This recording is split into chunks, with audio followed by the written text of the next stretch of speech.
How's it going, everyone? Thank you for joining Shop Talk Live. My name is Rick Ramirez, also known as Rick's 2 Cents, along with my fellow co-host Steve from Steve Makes Everything. Hi guys, just trying to get my camera sorted out here. And I have a little. What happened? You froze. Oh, there you are. I'm gonna plug it in. real network. Yeah, Everything's I'm upstairs. weird here today. Looks like quite a people for you in the live already. Chris says, "Good day from Good Down Under." Hello, Chris. Thank you for joining. Tony says, "Cleveland, Ohio, in the house." Hello. Appreciate you checking in. And Rick said, "Let's get the show on the road." Hello. He is joining us from Bass Lake, Indiana. One of these days, I'm going to go out there and fish with him. I have to. I haven't been fishing since I was a kid. I haven't been fishing in a while. You know, when I lived in Canada, I caught so many fish, they said, that I either had to stop fishing or I learned how to gut my own fish. So in like third grade, I learned how to gut fish. Oh, I was going to say, so then you gave up? No, and it was funny, too, because people would say to me, they're like, "What are you using for bait?" Because they were freaking out how many fish I just kept pulling out. They just didn't know what I was using. And I would literally just take a hook and rub turtle wax on it with an old sock and make it super shiny. I put a bunch of weights in a bobber, and I'd go splash, splash, and make a lot of noise. And I just let it sink. Boom! And I'll catch a fish. And there would be nothing on the hook at all. And they said, well, only you do that. You were in Northern Ontario. There's lots of fish. They said, only you could do that as a kid. If a grown man tried that, that would never work. But it worked every time for me. Avery said, "Good evening. Good morning, everyone." Hello. Hey, Andy. Let's see here. Appreciate anyone checking in. And, of course, if you have any questions, let us know. That was just Chris talking to Chris about rugby. Chris said played for Sharks, if I remember correctly. Who's this? This rugby player that I've been talking to who wants to buy a UV printer. Oh. He's a retired guy. Like, he's retired rugby, which means he's like 15 years old because that sport kills you. Well, hilarious. Oh, here goes. Prison Prince said, hello. Hey. So, whoa. Someone just popped up random on my computer. Hold on.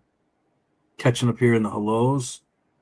Tim said, "Just noticed the splash screen as you two look like they're taking mugshots." Yeah, well, it was my prison photo that I used. He's escaped. You know, they told him that they'd give him a lesser. Hold on one second. They'd give him a lesser crime, you know, if he came to the United States, but he refused, so he stayed in Canada and had to do his time. Yeah, we take it seriously. Let's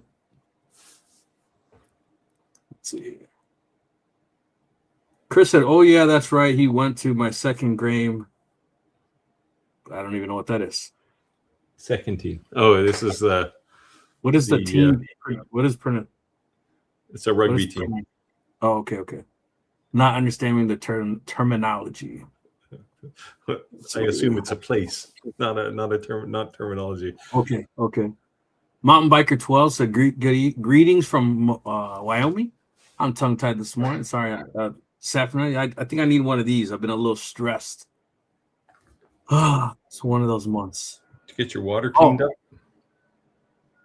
I'm about halfway done. My wood shop's not back together. So, yeah, man, it's been brutal. I was telling Steve offline, guys, the pipe in there, PVC piping that goes outside of your house, that when your sub pump turns on and it kicks the water out of your house. My wife decided to tie our English Mastiff to it. And anyone knows the size of an English Mastiff, a PVC pipe is nothing. You might as well tie her to a toothpick, right? So she broke it, and then of course we had like 8 days of rain. and my basement got flooded. But she put it back together, and because it stayed together, she assumed it was fine. Well, what happens when the pressure blows that out, right? So I was ripping apart the ceiling, and yeah, good thing God made me good with these because Fun I fixed it all times. myself. But We on the other hand just don't get rain anymore. yeah. Are you guys getting some smoke from our forest fires again this year? Everybody keeps saying it. I haven't seen it. Yeah. It says, Chris says, Tim, do we need to guess their crimes? Guess my crime. You've never seen Steve's picture in the post office? Look how innocent I look. You know what they say? It's not the loud ones in the room you got to worry about. Well, see, then you're okay. It's the quiet ones you got to worry about. Yeah, I'm not quiet. What's? I was hoping today my X201 would arrive. Who's he talking to? Hold on, I'm yelling for my son. 1 second. I'm listening to you. Go ahead. I said I was hoping today my 01 arrived, but it was actually a Makera Z1 CNC, which I didn't ask for, but it arrived today. So it's just one more box in my shop that's going to be there until, I don't know, November before I get to open it. Yeah, you want to hear some more fun news from me, Steve? Yeah. I blew a hole in the side of my transmission on a John Deere. Oh, God. Street racing? So I always had the deck on, right? Hold on a second.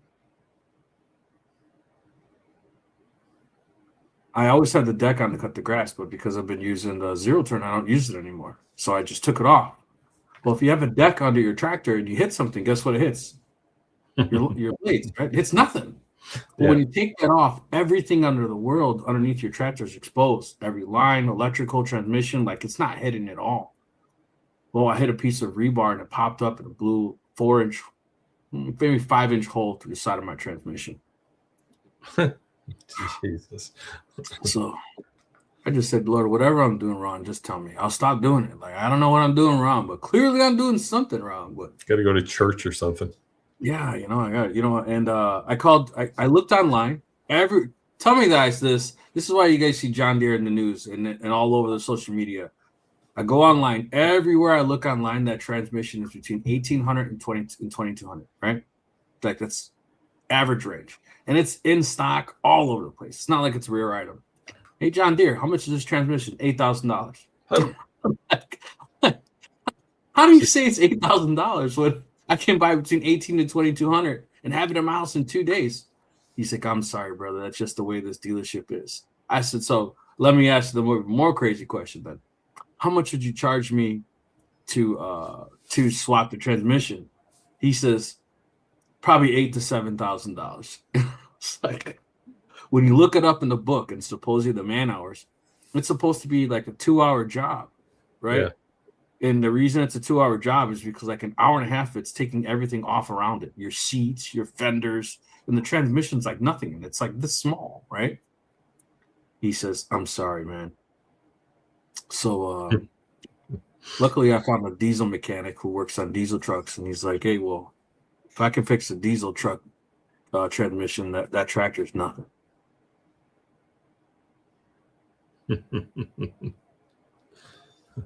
So yeah, but, I used to go to a lot of performance car rallies, and a guy in the rally, he was leading the rally, had a Subaru WRX, and the transmission blew in it in one stage, and they had a maintenance stage, and his team changed the transmission in about 12 minutes. See, that's what I'm saying though, but they're trying to make it so you have transmission. Yeah, they're trying to make it so you have to use their parts. You have to, everything through them. It's just insane. I mean, yeah, if you plug a part in, it's not theirs. The computer recognizes it. Like, it's John Deere's just getting out of control.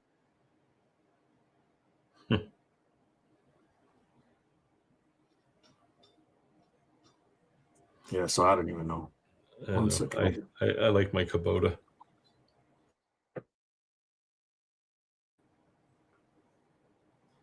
Hey, Steve, can you grab these comments for 1 second? Give me 1 second. Sure. Yeah. Let me see if I can We're find at, out where we are here. We're here. Okay, We could make them. 1 second, I'll be right back. Andrew says we could make them up. What are we going to make up? Oh, the crimes. Yeah, no, don't do that. Hey, Jim. Jim says hello from hot Chicago. It was hot here today too. Hey, David. David says he's joining from South Milwaukee. Welcome back. Redu, hey, says hey. Where are we here? Chris says too soft for rugby.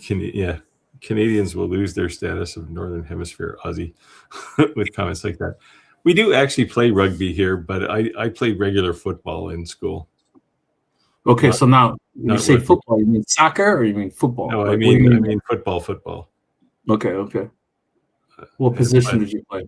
I was a receiver. I was tall and skinny back then, right? So now I'm just tall. But we did have a rugby team. Rugby's played here. It's just a little violent. And Australian rugby is a little worse than that. Tony said, Rick, can a switchbreaker on a generator seize up? Any switchbreaker can seize up, especially just from sitting all the time. And also a breaker can only actually like trip so many times until the breaker just won't even reset. So if you mean seize up, especially on a generator, because it's probably sitting outside or exposed to humidity, it could get stuck one way or the other. You can just try to manhandle it back and forth. Or if you wanted to spray some type of lubricant on it, they have like that wire dry or something that can get wet electrical that won't like ruin it. Just to kind of get up the dirt, grime, maybe a little bit of rust. But I would just suggest just pushing it. And at worst case, if it's just flat out stuck, it's time to replace it. And they're not expensive, right? Well, if they're not old, they're not expensive. A lot of these older breakers you can no longer buy. And the only people who remake them is like China. Now you got to wait 2-3 weeks. And I deal with that a lot at work. So good luck.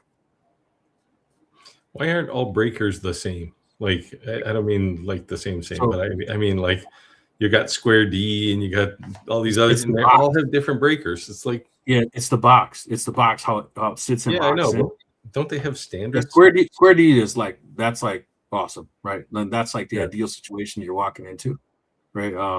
But when I had some wiring done to put the metal fab in, and my electrician, because it's a separate panel from my house, and he'd done some wiring in my house, but he says, what kind of breaker, what kind of panel is it? I don't know. Well, it's like, yeah, when you open the door, a lot of times on the inside of the door you'll say it, or it's actually even like embossed into the metal, like imprinted. Yeah. But I don't know. That's a hardware problem. I'm a software guy, right? So yeah, we do is walk down the substations, and that's the first thing we look at, because no matter what you want to build, chances are you have to order a breaker.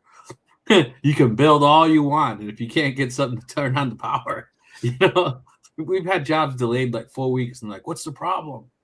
Like, hey man, we had to order a breaker from China. It's gonna be here in 3 weeks. But it would seem more cost effective to me if all the breakers were the same for all manufacturers. The problem is you're dealing with everything from that's probably still being used from the 50s, right? Anything from before the 50s, like knob and tube and all that old stuff, they've probably been replaced. But it's not illegal to have old electric stuff. You're grandfathered in, but once you touch it, once you upgrade something, they can make you upgrade the whole house.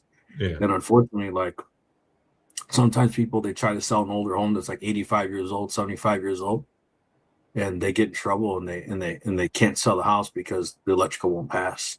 It sucks. So I was going through our old lives, creating the shorts as I always do, and link them back to our lives, and to kind of drive traffic to our podcast. And a comment came up, Steve, and I wanted to revisit the question.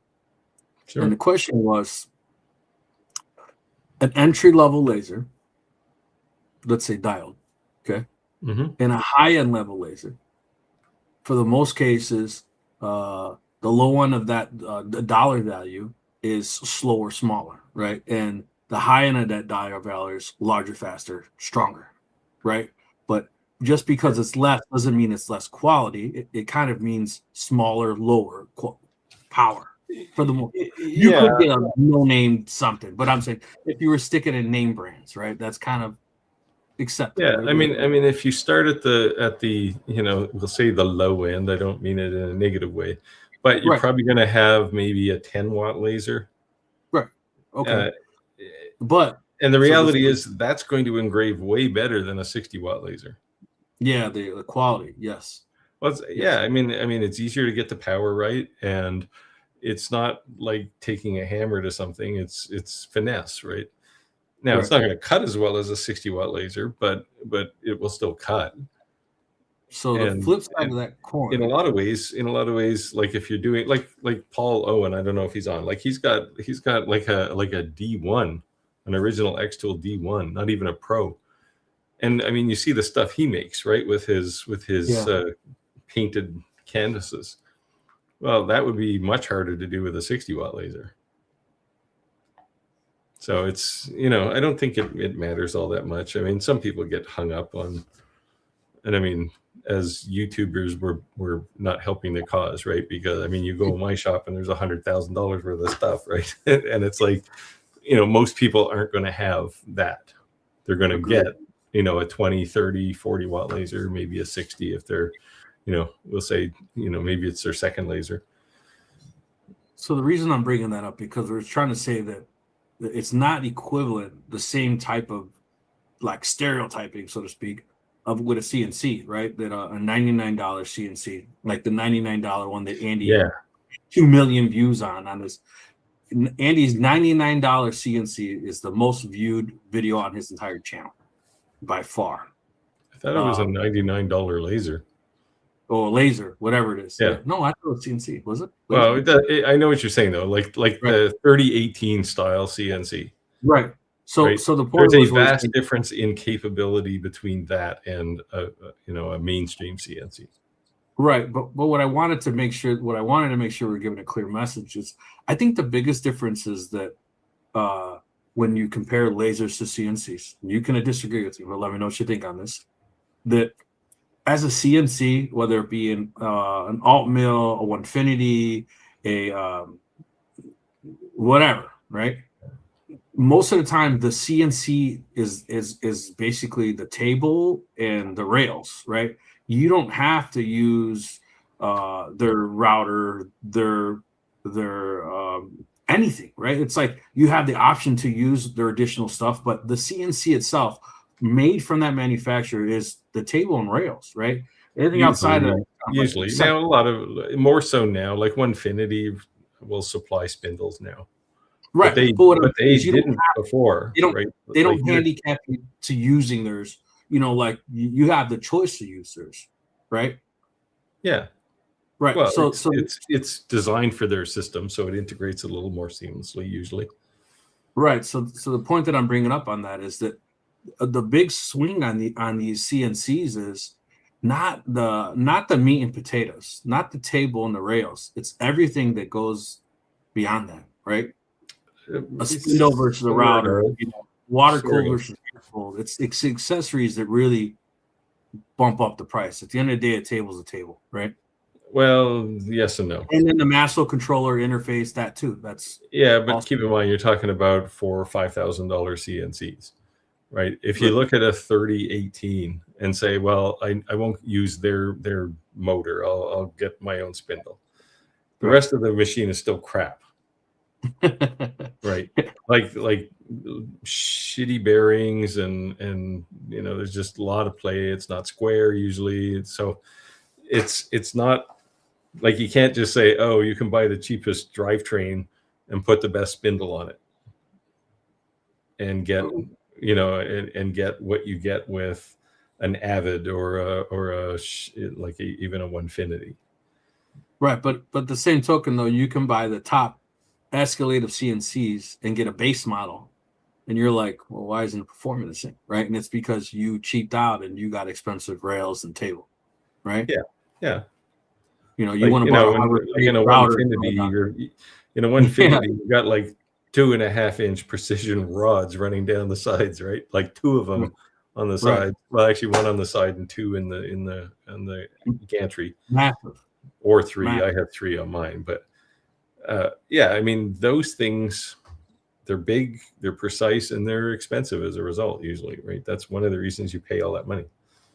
Right. So what I was trying to make sure I drive home is that um, it's not an apples to apples comparison to CNCs to lasers, right? Like when you're that entry level price is not always is equivalent as a good product for that entry level price, right? It's not always Yeah, just slower or whatever. Like the expectation should be a little bit lower, right? Knowing yeah. going I into mean, certainly. I mean, it's getting harder to find $100 laser, but you know, if you wanted to spend, if you're buying your first laser, you're going to spend somewhere between 500 and 1,000.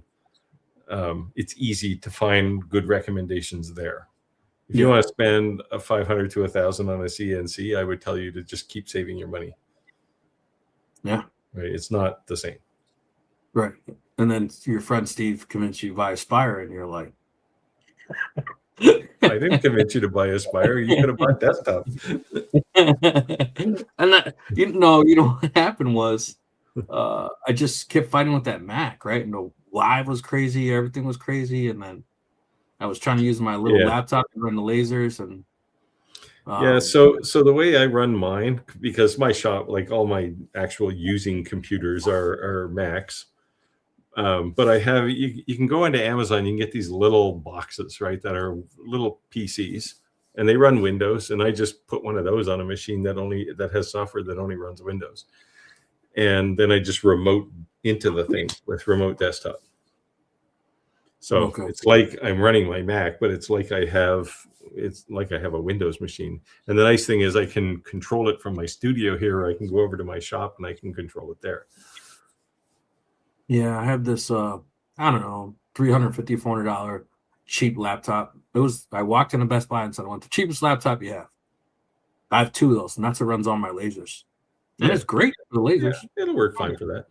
Yeah, Lasers don't actually use a lot of horsepower, right? Like no, Lightburn is pretty lightweight usually. yeah. But the one thing I would say is people using Lightbird. I had a cheap laptop. I was like, every time I went to use it, I was just dreading it. And then when I attach an external monitor to have a full size monitor to actually have Lightburn, because those menus, it's so crowded. Uh, Lightburn reminds me of like Windows 3.1, right? Just the way all the windows are Yeah, set up and everything. yeah. So I was talking to Ross Fohammer Okay. the other day, and I was watching his video for it's not Atom Stack, the IKEA Master, their CO2 laser that they just came Okay. out with. I got one sitting on my floor in the shop, Yeah. and he made a comment in his video about Lightburn, which was, it's powerful, but it looks like 1980 kind of thing, and it's interesting to see because he's just coming into lasers, right? Like he's been using 3D printers forever, but he's just starting to use lasers. Right. And Lightburn was his first experience with a laser was Xtool Studio, and he thought, hey, this is great. And then his next experience was with Lightburn, and he was less than happy with that. So, like, and like, the Lightburn guys just have to get it together. And like, the problem is, it's a big investment, right? Yeah. So, and I mean, their company is small, right? They got less than 50 people in their company. And actually, Ross, he interviewed Jason from Xtool, CEO of Xtool, while he was in Berlin, and he asked him how many people they had in R&D in Xtool, and I mean, they got like 2,000 or 4,000 people writing software Whoa, between their firmware and an Xtool Studio. The that's last crazy. time I heard, they had 200.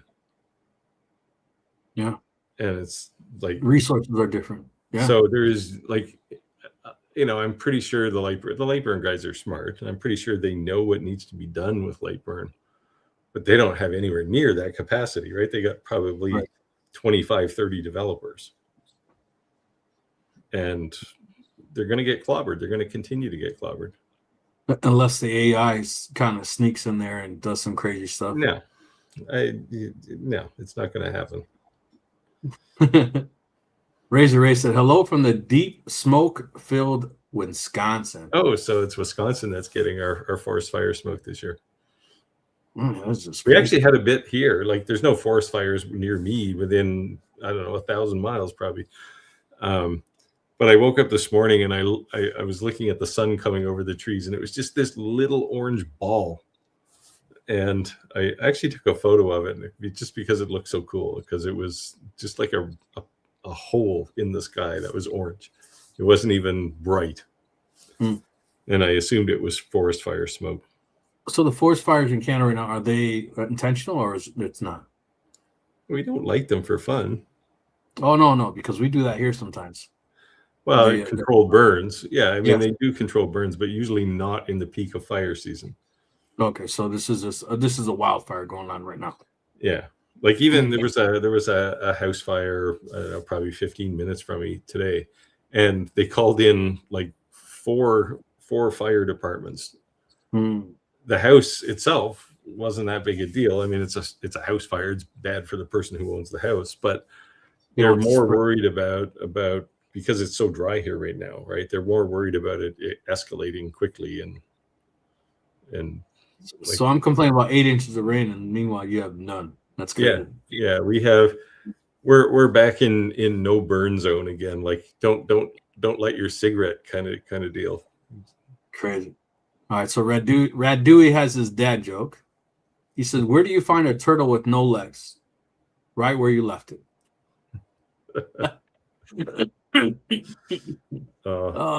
heard another good dad joke the other day. I got to write these things down because my brain is shot. TTC 1940 said, "Rick, any more thoughts about the Chicago, Northern, South Wisconsin all getting together?" Yes. I'd say I'm for a game in about 2 weeks. We can start talking about it. I'm getting caught up in my yard work. The gardens are all going good. Fruit trees growing good. Stands will start going. The honeydew list will not be like. And then you just froze. It's your wife cutting the network cable. I don't know. I plugged it in. What the hell? That's still buffered. Make sure it's. Oh, I figured your wife cut the cable while you were saying the honeydew list was empty. Seems about right. No, there's definitely enough of us close to within the Chicagoland area. I think we could actually do something, and I think that'd be very cool. Very cool. Tony said smoke coming through tomorrow. Yeah.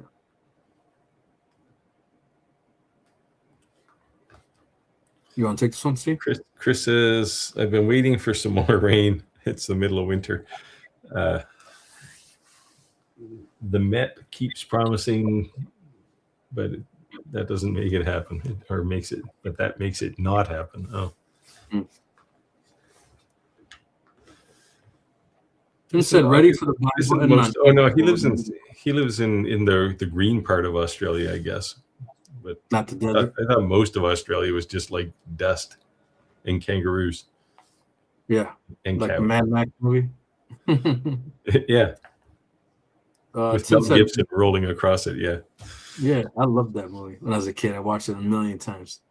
Tim said, "Ready for the buy button on Xtool in a little while." Was there something just being released, or the O1 or UV printer?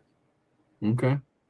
I don't know if you saw my. I think I posted it to Shop Talk Live. I printed a strawberry. You know what? Speaking of what I have seen of yours, is Facebook ads a UV printer you did a review on. It's black. You're not in the video. You The can't Hate see, Gears. but yeah, Yeah, yeah. I knew your voice as soon as I heard it, and I started laughing. My wife's like, "Why is that funny?" I'm like, "That's Steve." She's like, "What?" That's Steve. And she's like, "Steve." I'm like, Yeah, "On my podcast." I should have negotiated residuals. Yeah, no kidding. Like it's like popping up all over Facebook, like the Yeah. little ad. I'm actually going to get the full length review. Well, I have the video done. They have to look at it and approve it, of course. But yeah, the three. So as a UV printer, it's a good UV printer. Like I would say it's better than the E1, in part because it uses regular ink. You don't have to put in ink cartridges. Okay. But it has this whole 3D capability where you can print 3D objects, and they look like awesome, like just So crazy good. do they have bulking systems like you can pour it into it, or is it cartridges?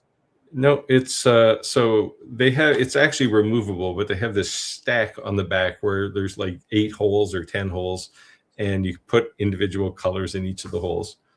And it's just like their bottles just have a little nozzle on the end, and you just stuff it in the hole and give it a squeeze, and it fills it up. Oh, okay. That's exactly Now, if what you're some using of the 3D, they have this refill. What do they call it? Refill station, and it's got like, yeah. Well, their bottles are 300 milliliters for the 2D, but they're 1 liter for the 3D. And Okay. they have this refill station. You just fill it up, and it has the same tanks on the back of the printer. You change them, but they're the same style. And when they get empty, they just suck from the refill station and they fill automatically. That's cool. Yeah. So I mean, it's got some neat features. But I mean, if I used it on a regular basis, I would probably realistically only use it for 3D printing. The main thing to me is like any print that would use massive amounts of ink like that, they would offer in ink cartridges versus bulk inks. It's like if you could get the bulk ink, that is such a win. Yeah. Right. Yeah, and I think Eufy Make is going that direction.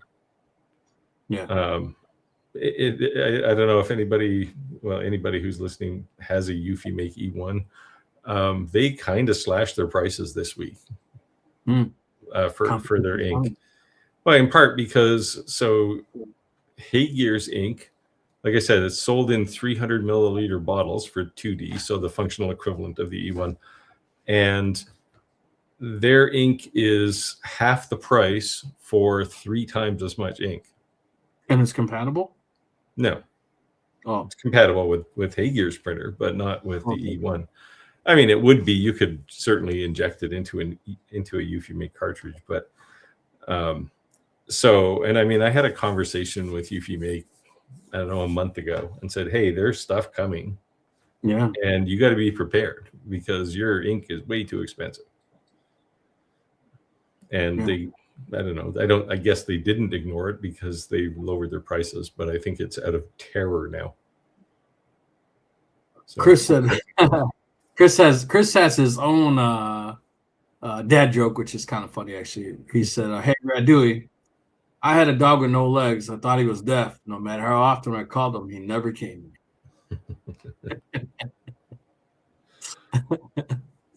Tim's like, "Here we go again." I like the dad jokes. Keep them coming. No complaints. Yeah. I don't mind the dad jokes. You want to take this one? Geisel mechanics? I guess that's how you say it. Have to pass a contortionist test to get qualified. Oh, it must be diesel mechanics. Yeah, I don't know. I wouldn't want to be a mechanic. Yeah, Tony said, "Do I have the broken piece?" I thought about the weld job.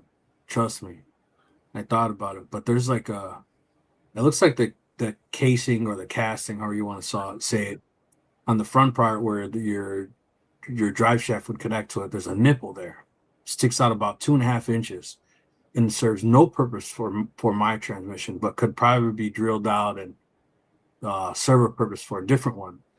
And because that sticks out so far, it caught underneath it, and that's what snapped it. But my concern is that some of those pieces may have flew back into the transmission, So if I do all that, fix it, or if I just replace the front piece and I break the transmission in half, I do all that work and I get it together and there's transmission messed up from a little type of piece of metal in there. That piece if I break the transmission in half and replace just the front end casing, it's $1,500. If I buy the whole transmission, it's $1,800 to $2,200. So I'm like, I'm buying the whole transmission. We'll deal with it once and not, save $300-$400 and be crying later to do the work all over again. Yeah. Plus it's cast too, right? It's hard to weld and yeah. Although if you know somebody who's got a metal fab, you could weld it. Yeah, just frustrating. So yeah. Anyone wants to pray for me? Feel free. I'll take them because I need it. Justin Jones. I had a Jeep Cherokee that had a 4-wheel PTO go out. The dealership said it was back order. The transmission shop got it from a dealership, replaced it. Go figure. Yeah, that's crazy. These dealerships are getting absolutely insane. I shared on the live not too long ago that my daughter had totaled her car. Thank God she's okay, no problems. But the car had less than 400 miles, and I bought a second car. And a friend of mine said to me today, Rick, how are you affording these cars? Because dealerships right now are still price gouging. Like my truck, if I have a Dodge Ram Laramie, like it's a 1,500. It's not like a 3,500 mega cab or anything. And it's like over $100,000. It's ridiculous, Yeah. But luckily, no reason. But luckily, I have a friend who's a sales manager, and I'm paying $9,000 under sticker for a car. So while some people are paying $8,000 and $10,000 above sticker, so it's a big swing. But it's just crazy. Seems a little, crooked to me. But yeah, absolutely. They're price gouging. They're taking advantage of people. Tony said I don't know what they're doing here, whether they are or not. I haven't bought a car in 7 years, but yeah, I think my Dodge Ram, I'm gonna drive that thing until it dies. Yeah, the way they're doing all this computer stuff and just crazy. Well, part of the problem with the dealers is the cars are getting more reliable, so they don't have as much service, right?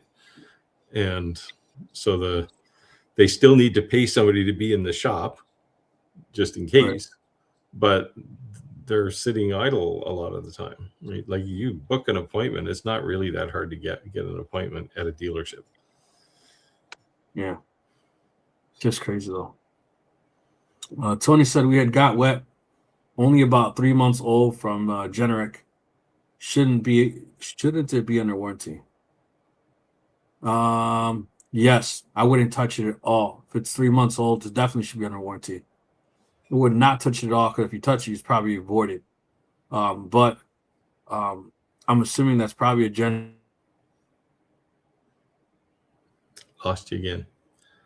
I have a Generac generator, and I don't know why I'm buying. Yeah, so I would not touch it. I would call them. It's too expensive to mess with. If it was an old generator you're trying to fix yourself, go for it. Call it. I put a what's mine? 14 kilowatt in, and I was actually surprised. I mean, it wasn't cheap, but I was surprised how cheap it was for what I got. Right. Like, I need a generator here because, every once in a while we get hit with a hurricane and then the power's gone for like a week. And it's like, I can't deal with that. I got work to do. Well, a week? It rips all the power lines here are overhead, right? Because there's 1 inch of grass and a million miles of rock. So they're all overhead and they don't clear the lines all that well, like keep the trees away. Right. And like they had the last hurricane, the transformer across the street from me, a tree fell over and it cracked some insulator on the side of the transformer and broke it and took down the line. And it powers like my house and 3 other houses on my street.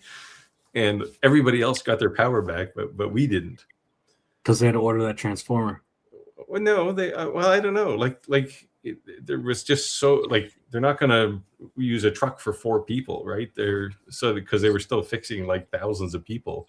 Oh, I got you. And in the end, it was actually the guys from Maine, because when all this stuff happens, they all cross borders and help each other, right? So it was actually a truck from the Maine power company that came and fixed it, and it only took 10 minutes. Like, the guy climbed the pole, threw this old broken insulator down, and put a new one up, and pushed the breaker back on. I hope you guys heard what Steve said. A lineman who was America, came and helped him out restore his power. Well, you see, they like coming here because there was one not too far from me where they had to replace a pole because the pole broke. And it was one of the U.S. utility crews that came up, and everybody's so thankful. It's like, they had a barbecue out in the street for these guys, and they're giving them beer. And that's cool. That's how it should be. Uber said, "Hello, all." Yeah, we don't care where they're from as long as they fix the power. Yeah. Let's say I work the pole, so Mama don't have to. Chris said, "Tony, if it's built properly, I will die the week after the warranty expires." Yeah. Yeah. Uber said, "Smoky in western Wisconsin too." I haven't noticed it here. Yeah, I think it's kind of across the eastern part of North America, but we don't smell it here. Like, I didn't smell it, but it was clearly like the sun was clearly kind of screwed up with the smoke. The haze. It's crazy. Tim said, when cutting 3mm birch, is it better to do one pass on really high settings or numerous on lower settings? This is always an interesting question. Yeah, he's trying to avoid the burn, right? So you can get through 3mm birch is actually pretty easy. Yeah. I mean, the best way to get a clean cut on 3mm birch with a laser is to use a CO2. But if you have a diode laser, it's better to kind of go halfway through and go. So instead of going really slow with a lot of power, it's better to go, fairly fast with half the power, but go 3 or 4 passes. And masking tape works wonders for not having burnt marks. Yeah, for the edges. Yeah, the surface. Yep. But you still get that kind of black effect on the sides, right? Yeah. Right. Less so with a CO2 laser. But if you're using a diode laser and you want a really clean cut, it's better to do multiple passes with less power. The only reason I've always kind of adapted that second pass thing is even when doing thicker things like cedar fence pickets, is because not all wood is the same, right? So you say, I dial in at this wattage, this speed, I cut right through. And you move the damn thing, and it's not cut all the way through for whatever reason. Well, and you're just so aggravated. So if you do 2 passes, it's always going to be through, and it's going to be if you're dealing with cedar, you could hit a knot or something too, right? It's going to be a lot harder than the rest of the wood. Right. So to me, it's a no-brainer to just do 2 passes. It's always going to be at the end of the day, it's only 2 passes. It's not like it's 100 passes, so you're not saving a lot of time by doing the single, but you're going to get a better cut overall. Yeah, well, that's the thing, right? You can go, if you go with less. Well, you can go more power actually, but you're going twice as fast, and you're doing 2 passes, but you're going twice as fast. So it's roughly the same time anyway. Right. Yeah, you're not saving a whole lot of time at all. No. It's better to just. This is why I'm always frustrated. Now, thankfully, diode laser companies have stopped this, right? There used to be that whole, we can cut a 4-inch piece of pine or something. It's like, yeah, but who's going to do that? It was the 2x4, right? Everyone was showing the 2x4. You can cut a 2x4. Yeah, so can my table saw, and it'll do a nicer job. That's what I bought a chop saw for. So Chris said, buying a toy, air quotes, laser CNC to see if it's something I like and hold interest. I'm prepared to bin it when you decide. Yeah. So there's an argument to be made for doing this, right? Like, just buy something really cheap and try it out. But especially with CNCs, if you buy the cheapest CNC to try it out, you may well think that CNC is the dumbest thing ever. Because like, if you're buying a 3018, They're just terrible machines. And you're going to look at it and go, well, I don't understand what CNC is all about. This is terrible. And you just may never look back. Yeah. So my whole point on that is that if you're buying something that's $500 and your goal is to eventually buy something worth $5,000, you have to accept that and own that when you get it, right? So it's going to have its limitations. It's like a race car, right? The guy who starts with a Pinto with a 350 in it versus the guy who starts with a full built race. You got to start somewhere. So if you're trying to say, hey, this is where I'm going to start, this is within my means. I know I can save eventually, but that's 2 years down the road. That's 3 years down the road. I want to get my feet wet right now. And I also don't want to make such a large investment that I just don't think it's something I want to do. But I would say the biggest thing with CNC2 is intimidation. It's intimidating. And that makes sense. Certainly for lasers, right? Like if you buy a 10 or 20 watt laser, if you find a used one somewhere, it's going to work, right? Like it's going to do things. Yep. You may find fairly quickly things that it can't do that you want to do, like, cut a 2x4 for some reason. But with CNCs, those really cheap ones, and I mean, they're like $350, right? They're not even 500, but people buy them hand over fist. And I bet you 90% of those things end up in a closet somewhere because you can't really do anything with them. Like they're just terrible. And that's enough for somebody to go, I don't understand why people use CNCs. Yeah, and you know what's crazy is like, and then in some of those infomercials, you're seeing them use like 1/4-inch birch, and they're making like lanterns, and they're gluing them together. And they're realizing, well, how thin that wood is versus really making something out of solid wood,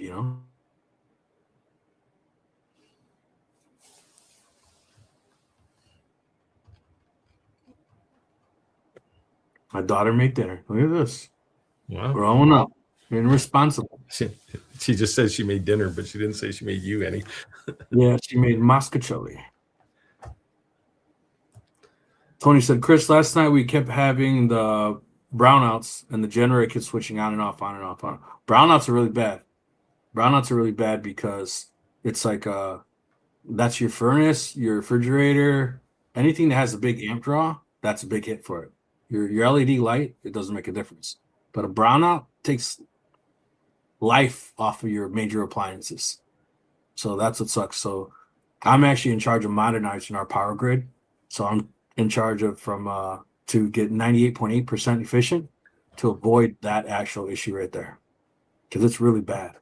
You're almost better off a power outage. My generator takes about 30 to 45 seconds to switch over. So like the power will go down and it will actually take things down. So anything that I need, like my computer, my server sitting here, that I have running on a UPS. It only has to run for a minute before the power comes back. But usually if there's brownouts, either the generator will just ignore it and keep going, or really that's what it does. It doesn't flip on and off. But there's some, I don't know, you'd know better, some kind of a switch. So all of the things in my house that run off the generator when the generator's running are in a separate panel from, well, there's almost nothing else in the other panel anymore. So I think I know why I'm buffering here. I'm turning this on. But we did have a thing here. He's gonna. I did have a thing at my house where one of the two phases went down, and that was bad because you got sockets, like plugs that have half power in them, and if you have things running on 220, which if you're in Europe or something, you probably have 220 anyway, but if you are only running something designed for 220 on one phase, bad things happen. I think it's my antivirus. It was. It keeps saying that StreamYard is running some kind of thing in the background, trying to track my internet. So it's blocking it. You need to install a pi hole on your network. Yeah, the VPN is going boop boop and it's blocking it, but it's making me buffer a sec while it's blocking it. Chris said Ross threw me with this Lightburn comment dates in Excel and Adobe date. Get it. Yeah, he did say that. He's it's he just said it was dated, right? Like it's old, and he made some reference to, yeah, I guess it was Excel versus something else, something even older than Excel. But yeah, and I mean, he's saying the user interface is like a 1990s kind of user interface. It's pretty, Yeah. If it's your first time using a computer or using a laser, you got a learning curve, right? Whereas if and this is one of the reasons why Xtool took off, because Xtool Studio, you'll pick it up really quickly if you've never used a laser before. That's why I said that to me, that having first used Lightburn on a smaller monitor was like horrible, because just how many menus and how like compiled the screens are. The larger the screen is, you can kind of spread that all out and have more able to kind of see everything. It's so much easier. And you can even take those menus and just drag it to another whole screen. So the whole screen's a workspace. That's what I did. But yeah, to me, Lightburn reminds me of Windows 3.1.1. Razor Ray said smoke from wildfires in Minnesota and Ontario. Yeah. Steve sending smoke signals. No forest fires near me. All right, this is a question for you, Steve. Centenro says, I'm torn between the Xtool and the Haygears UV printer. I can't afford either, but I don't know which one wins in my head. I don't either, actually. So if you want to do anything 3D, then Haygears is your bet, right? Because that's the only one that can do stuff. But Xtool, the 01 comes in like 3 different configurations, ranging from just like 2 UV printer heads to 1 UV head and DTG in the other. So if you want to do other things, then the Xtool probably wins. So it's, this is... Well, what are we talking in comparison to price? Are they relatively close? Yeah, they're all... Well, the Xtool one will cost more, probably. The Haygears is really... Their base model is head-to-head feature and price-wise comparable to the Eufimake E1. And their 3D one with the... I mean, it's got an Epson i3200 head in it, right? So it's pretty expensive. And like the head alone is almost $2,000. So that one will cost probably more than an Xtool, but I would only get that one if you're going to do 3D primarily. And I will forewarn anyone. Epson printheads are very expensive, and they're very when you find them on Amazon cheap. They're very what do they say, like faked, right? They'll sell you a used one, or they'll sell you a non-genuine one, or they'll send you one not unlocked. So if you find yourself in that position that you do need to purchase some Epson printheads, and you want them to be true OEM printheads, and you want them to be unlocked so you can use on anything you want, let me know. I definitely have a connection. Can get you those for sure. I've replaced a lot of Epson printheads. As you can see, all the equipment behind me is Epson. So yeah, Epson's pretty much the best printhead you can buy. That's why everybody uses them. Yeah. The Xtool uses the... Is it F80? Yeah, they can use different varies, but they're all Epson, right? At the end of the day. Yeah. I was surprised to find out that there's actually like fake ones, right? Like counterfeit printheads. Yeah. It's like, if you're going to go to all the trouble to make a printhead, why don't you just use the originals? Yeah, so I bought a fake one before off Amazon, and when I returned to Amazon, they asked it. I said it's fake, like it's what the hell, you know what I mean? And yeah, so a little while later, that seller wasn't even on Amazon no more. So I think they might have taken that seriously, or maybe another one, but yeah, they do make fake ones, Yeah, it's which crazy. is great. Yeah, why? Just to actually make one must be fairly complicated. Well, I you mean, would you got assume like a so. billion little piezo injectors in the print head, right? Yeah. So I don't know. I think if you want that far, then just come out with your own brand. Yeah, it might be cheap, but it'll at least you'll get some recognition. Yeah. So Tim says the Centro was like that all week. Did some investigation, went with the X tool. I don't need to do resin printing, and the dual head Omni. I think I can do 7 miller high anyways. Yeah. So there's a Yeah, lot of options. You know what's cool too, though, is about we talked about this a few times. A lot of people are using Google AI, right? Because you can go to the Google AI version and say, what's the difference between this model, this model, this yeah, model? Not yeah, bringing you to the website. It's going to websites for references. And it's cool. It's going to give you an AI summary, yeah. It's generating a report for you, right? which is nuts because, that's why people would go to YouTube. That's why somebody would go to, a Yeah, website. this is And one of the reasons why YouTube as a company is panicking a bit. yeah, Like first it was TikTok, right? And they stole all the 1 minute attention span people. And then it was AI because I mean you do a Google search when you're looking for something and you go, okay, this is crap. I'm going to go to YouTube and watch a video. And now people don't do that so much. that's changing.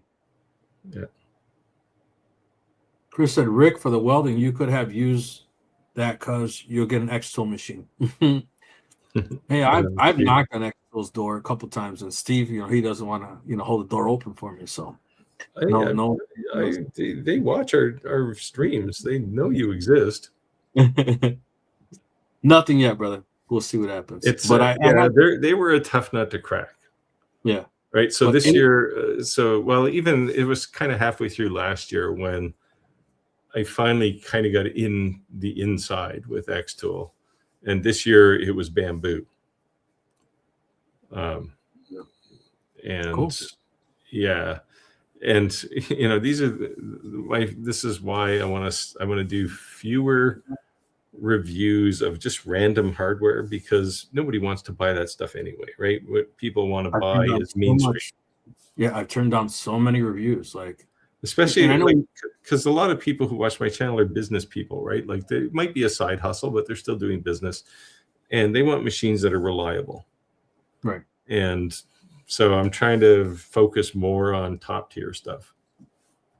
So we talked about this a few months back, and we said that because I was doing the exact opposite, right? Remember when I was doing the fiber lasers, the MOPA lasers, and you're like, how Yeah, come you're not accepting? I said no to some of these diode lasers. You're like, why won't you accept that? And you kind of told me like I have to be reality that not everyone can and step into a $5,000, $8,000, $15 laser.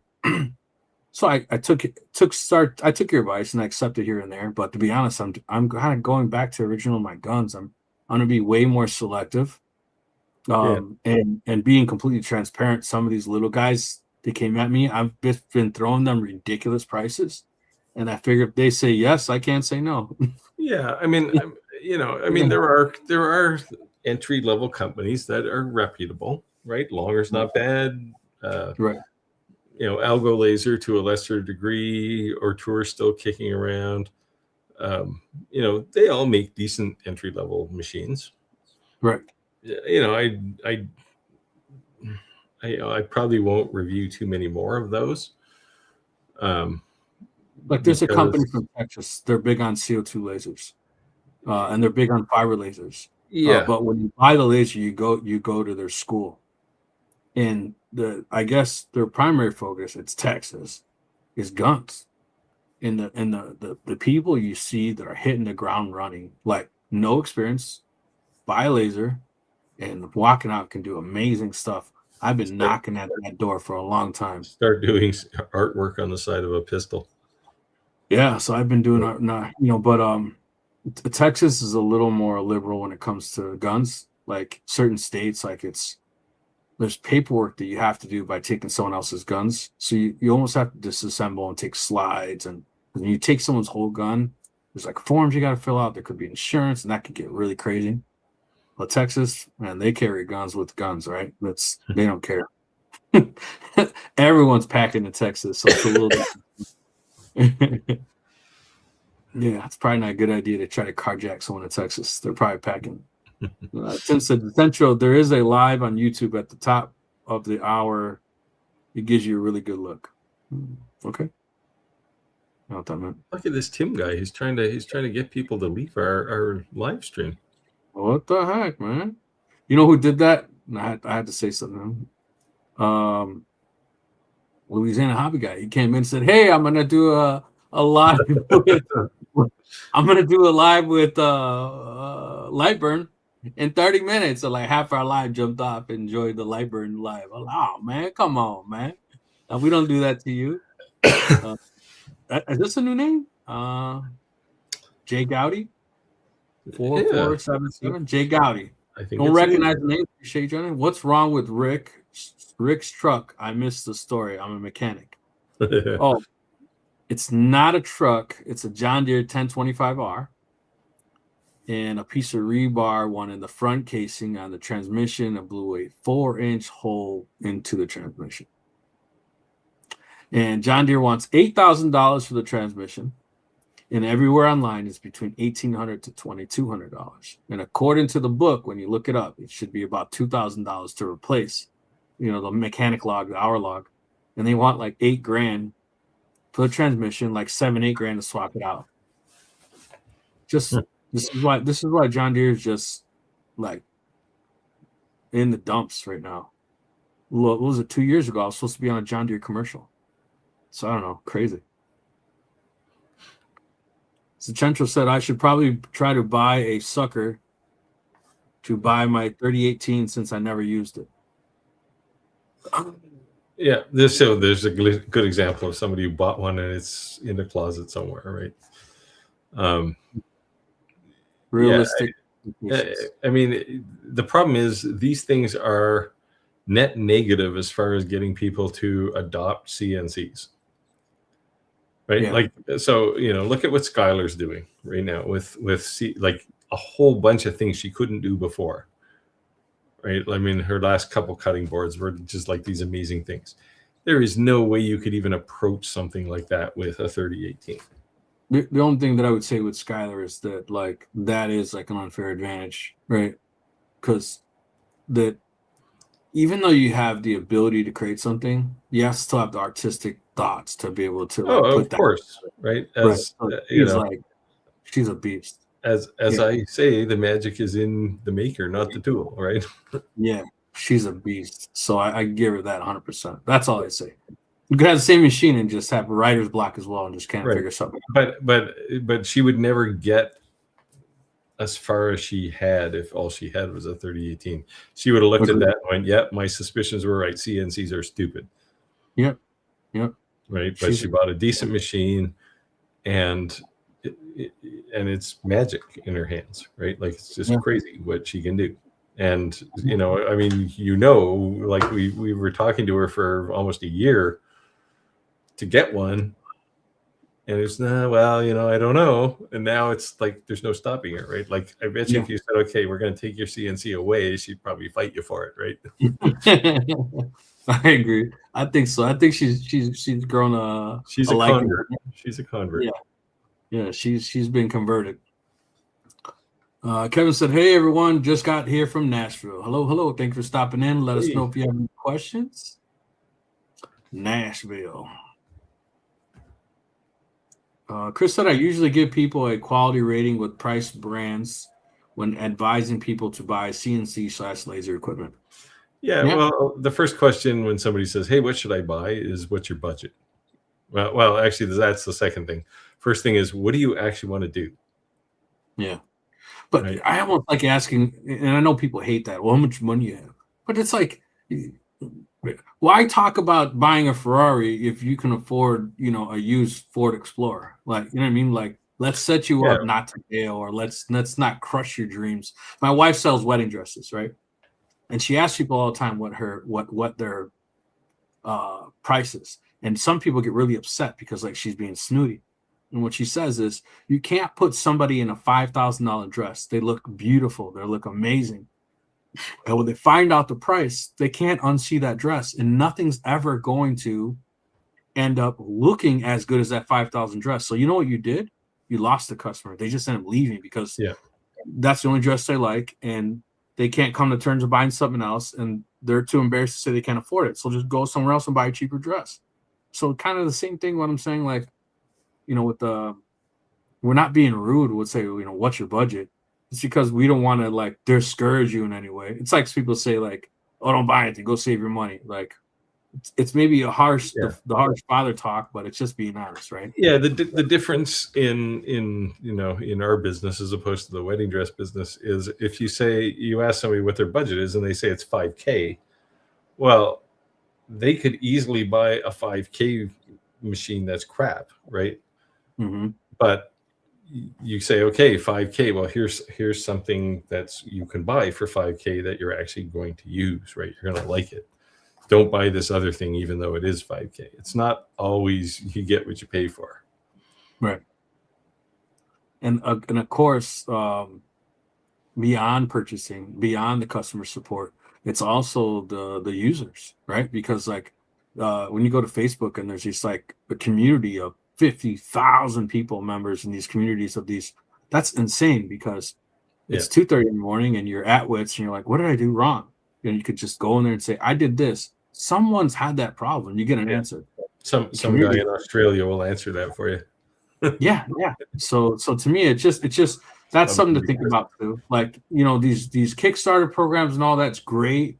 You're getting a really good price in some of these things, but they're a growing community. So you get what you pay for across the board when it comes to anything, right? But I can't say that. I guess I can't say that about Kickstarter because it's not an entry level company anymore. X-Tools on Kickstarter, right? Yeah. We're still, but that's the double-edged sword that Kickstarter is, right? Right. Because you'll get like Morpho, right? Is the newest UV printer. Nobody's ever heard of these guys. I don't know who they are. They asked me a couple of times if I wanted to review their UV printer, and I don't have anything bad to say about them. But I don't know who they are, right? Right. But you get that combination of like legitimate upstarts, right, that want to do something different, and then you get X-Tool, right, and maybe they're selling the same kind of product. Well, X-Tool is not going to sell their O1 on Kickstarter, but if they had their UV printer and these other guys had their UV printer, you're going to look at it and go, well, I don't know which one to buy here, right? Because X-Tool is, who knows how many thousands of people work in the company, and they got a big support organization.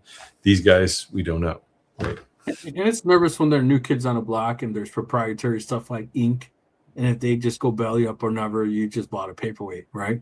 This is the concern with the Eufy make, for example. Right now, I don't think like Eufy's a $6 billion company, right? They're not going to go out of business, but they might say we're not going to sell these anymore, right?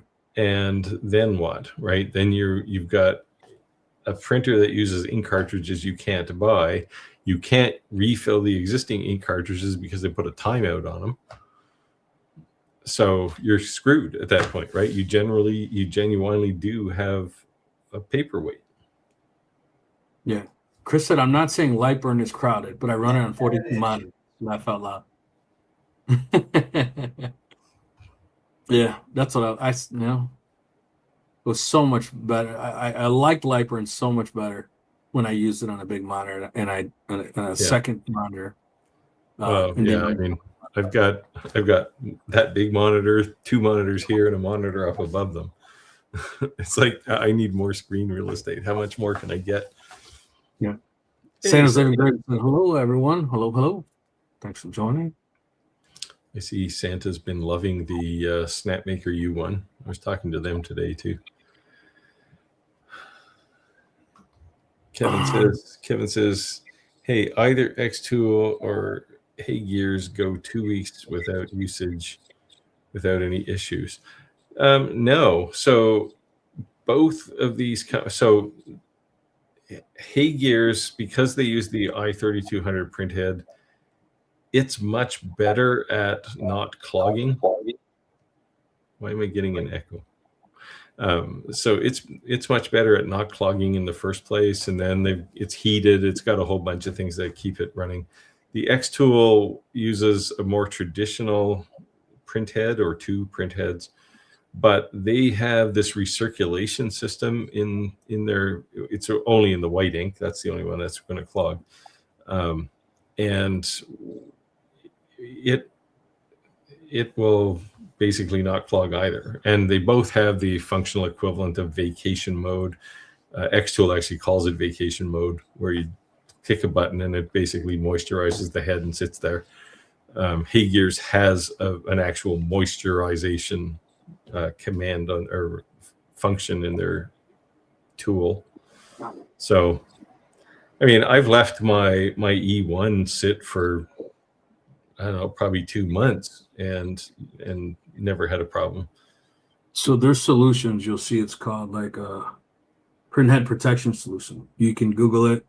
Hong Sun ink is probably one of the number one inks in China. And most of your DTF and DTG inks are all made by them. They're just rebranded. You'll notice right away you'll see the shape of this bottle and the cap. You'll start paying attention. You'll notice that like they're all made by them. So you can take a syringe or like the plastic syringe that you'd give, your kids cough medicine, and you literally just fill the cap with it. It's called wet capping. And you take your print head and you pull it to the center like it's going to print on something. And where it goes back and where it sits on that docking station for your print head, it has a rubber lip. You just drop a couple drops of that on there and then let your print head go back. And what it's doing is it's keeping the print head moist. And that's going to make it not, when you're on vacation for 2 weeks or 3 weeks, it's not going to make it dry. Now, you can do manual cleanings too, but you'd want to either use something like this or you want to use something called chem wipes. And chem wipes is what they'd use for like in the medical industry or to clean fiber optic. And fiber optic is really important because it doesn't leave any fibers behind, because you could be damaging your print head then. And you just take an alcohol wipe. You take the alcohol, spray the chem wipe. I was looking if I had any chem wipes behind me, but there might be downstairs. Just spray it and wipe left to right or east to west or north to south, whatever it is. But don't spin it around. Just go one direction completely across, and you'll see all the colors. Even though when you look up at the print head, it's clean. There's nothing on it. When you wipe across it, there'll be all kinds of colors on your chem wipe. And those just the little tiny dots that injection ink is coming through are still sitting there. So you basically just fold it in half and keep wiping that until, for the most part, it's pretty clean. And then you're really kind of cleaned up by just putting slight pressure. Not a lot. You're just, barely kind of touching it across, wiping with that ink, and then the rubber seal that when your print head goes back and sits on, you kind of wipe all around that rubber seal, clean all that up. Those are manual cleans. That'll make your print head last so much longer by doing that. If you start noticing a deterioration in your print quality, rather than running the print head clean that the software allows you to, do that first. And the reason I say do that first is because that can fix everything. Because running those print head cleans, it's like they call it a waterfall. What they're doing is they're injecting all these colors through that print head to clean it. So you're wasting a lot of ink. Let's say you're wasting all your colors ink and you really had a color issue with one. So just manual cleaning can really make a big difference.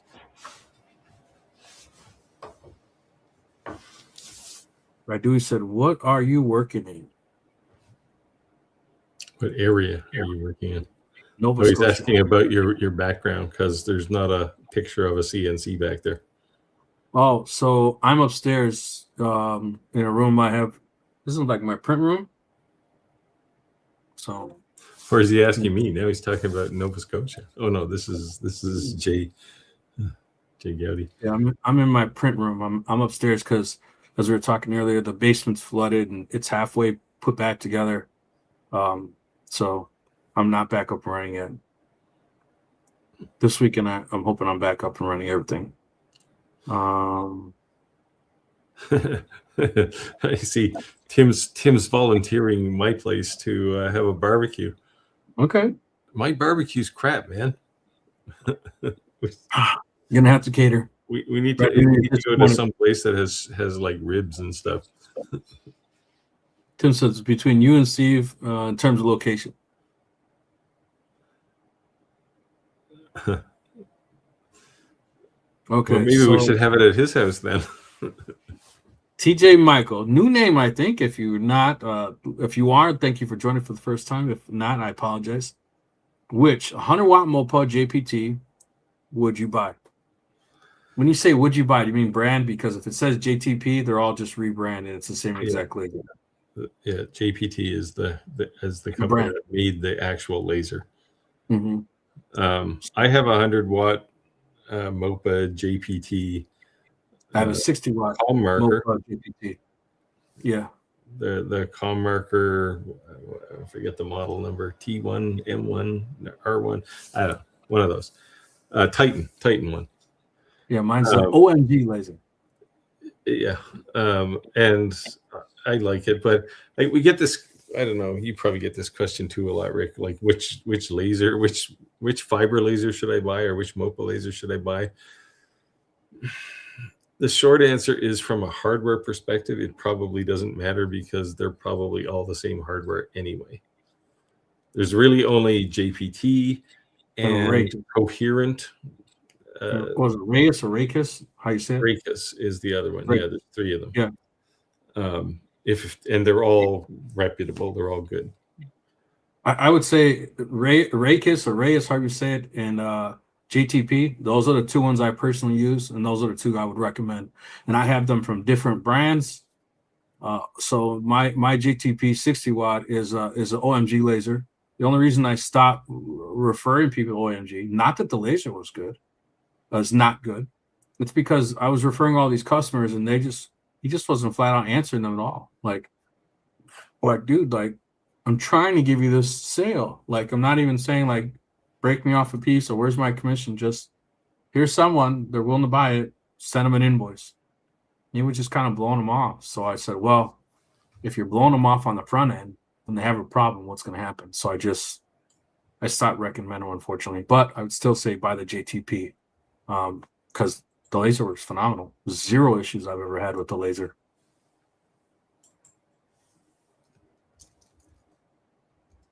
And then as far as one other thing, when it comes to fiber lasers, I'd say 20, 60, 100. Those are the 3 you should be interested. Nothing under a 20. 20 can pretty much do everything the other ones can do, just take longer if you're trying to do deep cuts, right? 100-watt laser, 90% of the time, unless you're doing deep cuts, you're just going to have the laser at way less power.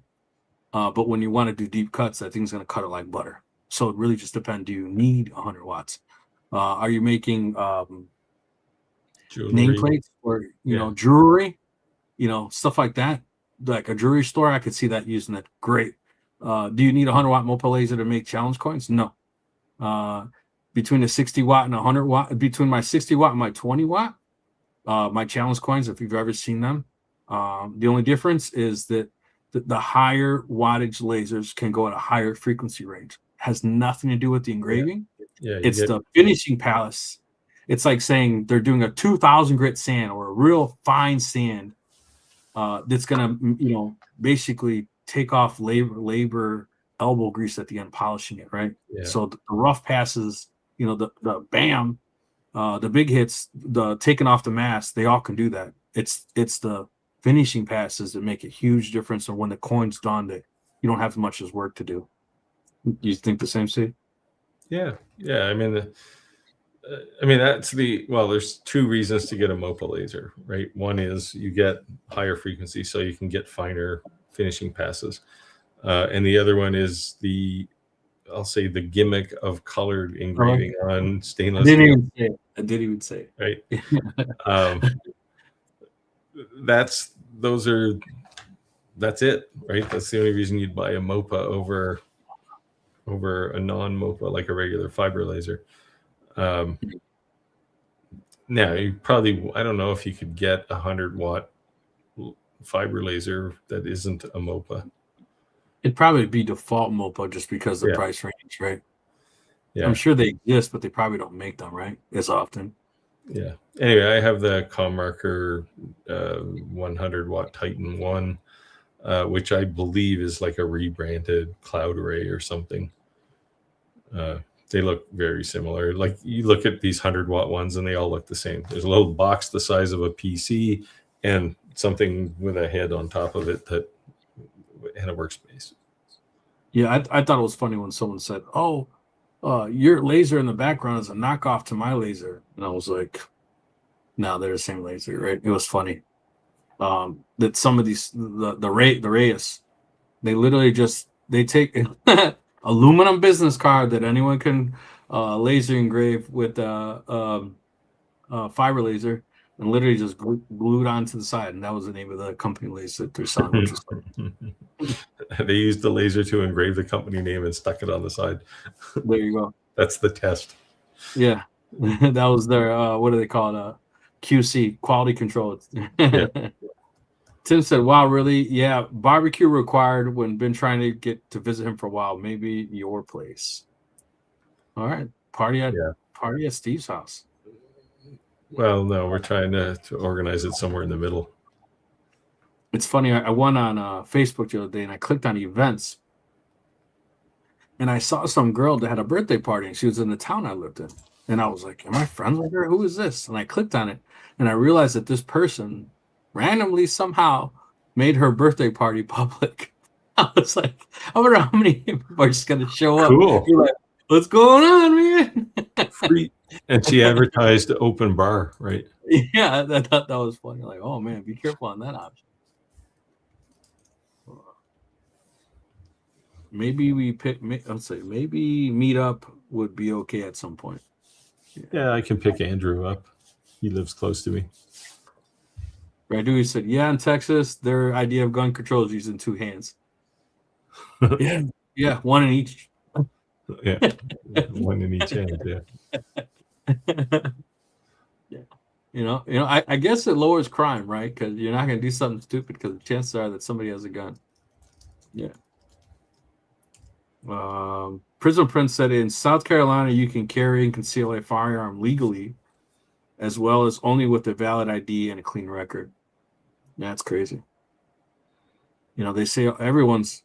The one thing I would say, and we're not getting on this gun thing, but I will tell people this: all these women, and I'm not being biased, and getting these concealed carries, I'd say this: never pull a gun out unless you're willing to use it. If you're willing to take someone's life, do it.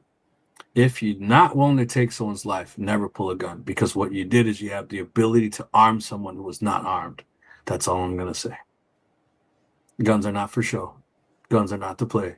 And if you're using to protect yourself, be prepared to actually use to protect yourself. Otherwise, you may put yourself in way more harm's way. That was my dad.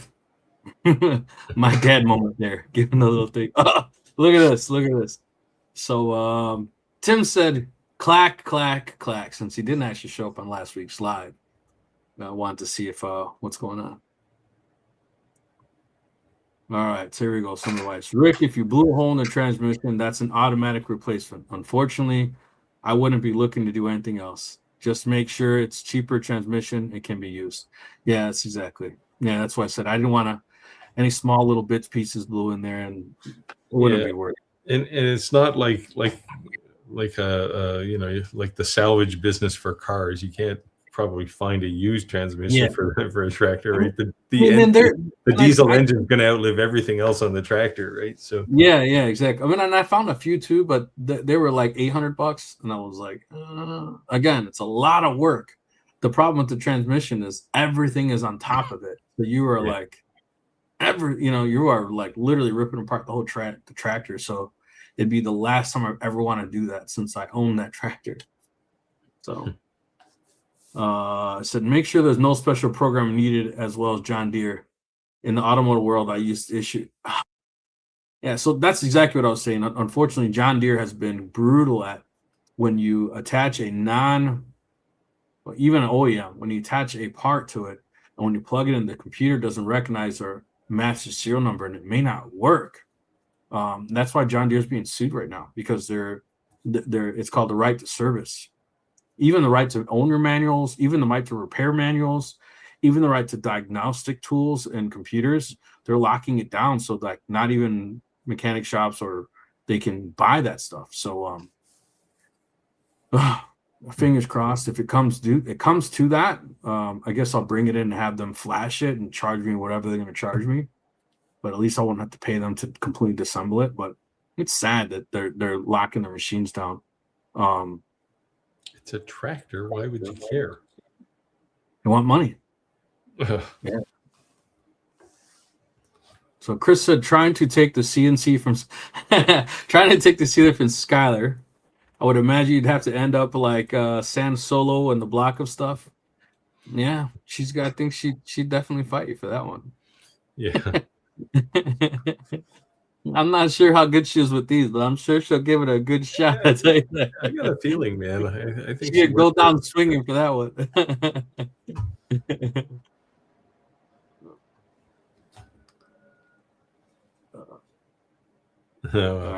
Let's not talk about the politics. I'm not saying I disagree. I'm just not trying to get in a huge argument. Yeah, I'm not a Trumpy. I'm not saying that. I'm just saying I don't want to start a huge argument. Smoothest. This is another one. Just keep going. Okay. Santa's Living Grace said, enjoying the U1 and now learning the CNC. I saw it, brother, and you've been posting a lot on the Shop Talk Law Facebook group. Awesome, man. Keep it going. Keep it going. I guess the real question is, how many bits have you broken? Oh, did you see his video? It was like my first mistake, and it was like, bro. Very cool. Very cool. So I like it. And you know what? And I loved it that he shared a fail along with some of his congratulations. So, yeah. Yeah. But, yeah, I mean, you certainly have all the tools you need now, I think. The CNC. You can never say that. Always more stuff, but he does. Oh, you can always get more of the same. He definitely can make. He definitely could probably make anything he wants now. I'd say that. Yeah, you're right about it. Yeah. He's got fiber. He's got CO2. He's got diode. He's got CNC. He's got all the printers. Yeah. So, having said that, if you made it this far in the live and you're not already a member of our Facebook group, I would highly encourage you to do so. Go to shoptalklive.club. It's not a website. It's just an automatic URL forward, so we don't have this big, long URL to our Facebook group. And I'm saying this in the nicest way possible. This is not my Facebook group. This is not C's Facebook group. And the reason that I'm saying that is because we encourage everyone to post on it. So if you're a YouTuber, an influencer, whatever you want to call yourself, a maker, you're not stepping on any one of our toes by posting items for sale, content, videos, whatever. It's the groups. And to be honest, we buy from each other, right? It's not that, hey, I could have made that too. I'm 2 crosses in from Skylar. You know what I mean? So of course people can buy things as well. So definitely encourage you to share. And not only, I also encourage you to share your successful creations, to share some fails. Like Santa's Live Engraving just showed, breaking that bit on the CNC. It gives people a little at ease when they're failing to say, okay, it's just not me. Yeah, well, on a CNC especially, a broken bit is a lesson learned, right? It's like either you're diving too deep, too fast, or moving too fast. You want to take this one? Tim says he purchased the Omni one, and hopefully I get the affiliate credit for it. But God help me. Yeah, your shop is going to look like mine soon, Tim. Very cool. Uberfer said, I would question the temperature of the metal after engraving a gun slide. But it depends on the laser, right? If you're using a UV laser to do that engraving, there's no heat.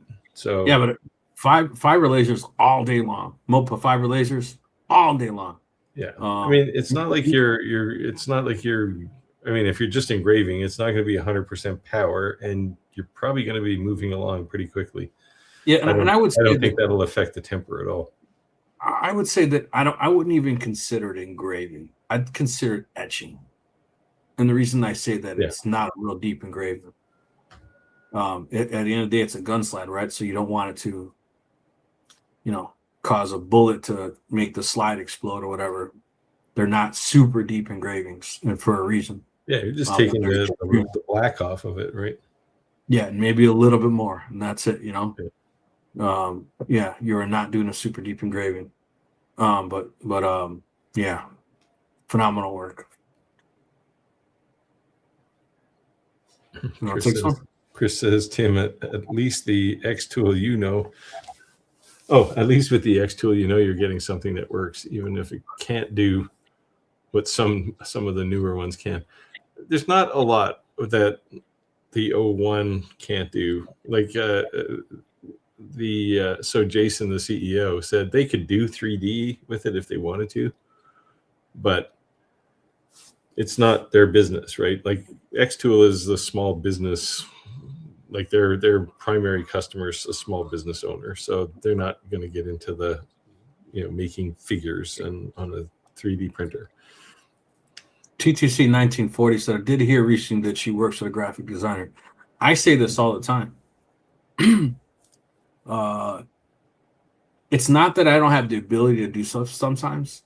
It's that if I either purchase a file or have someone create a file for me, and it can be done immediately, and I can be doing something better with my time, kind of like we say too with the mower. And I think that you should know how to create your own files. You should know how to edit a file, because if you bought a file off Etsy, it's great. You can engrave, laser engrave, whatever you want to do, perfect. But someone says, well, can you just do this? And you don't know how to edit it. They could limit you to only what you can buy as a template, so to speak.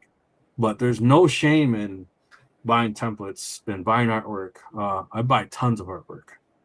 And I create tons of artwork. And there's also times I have a person who does 3 different companies, actually, who does different type of artworks for me, because I just pass that cost along to the customer, and I can move on with something else, and I still do the end product, but they'll do more artwork for me or illustration work for me. I don't think there's anything wrong with that. Yeah. I mean, this is one of these situations where, if I was doing the kinds of things Kyler was doing, I'd have no choice but to hire a graphic designer, because I have no talent, but I also have no time, right? And I'm pretty sure in Skylar's case, that's what her argument is. I don't have time to do this. Yeah, could you eventually figure it out? Sure. But could you pay for it? And the thing is too, is that what would take you maybe 3 hours, because you're learning the menus, you're learning this, you're learning that. You're trying something, and then you're like, you see something, then you go back and you fix it. You did a couple laser engraves or a couple CNC engraves until you fixed it. And they did it in 15 minutes, start to finish. And maybe even with 2 revisions after sending it to you, because you want something changed different. Because they can do it with their eyes closed.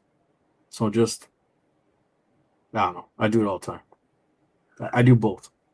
But I pick and choose, if I'm busy with something, I just outsource. I just pass the costs on to the customer, and I keep going. And I don't even hide that from the customer. Yeah, I'm really slammed right now. I can't create all that, but I have a company that does it for me. If you want to pay this fee, whatever, and you got to pay it up front because I'm paying somebody else, I'm not upcharging it. You're just going to pay the flat rate fee one time. You want to do it or not. Most of the time, the customer's going to say yes. Yeah. So. Because all they care about is getting their problem solved, right?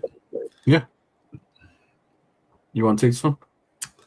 Eddie says, I have a phobia over engineered buildings. I have a complex. It sounds complicated. Oh, boy. There you go. Santa's Laser Engraving said, I won, but got plenty more cheap ones right now, just in case. Steve and I always say having one is like having none, right? Yeah, well. I think the cool thing about having multiple lasers, multiple whatever, is you start purposing them, right?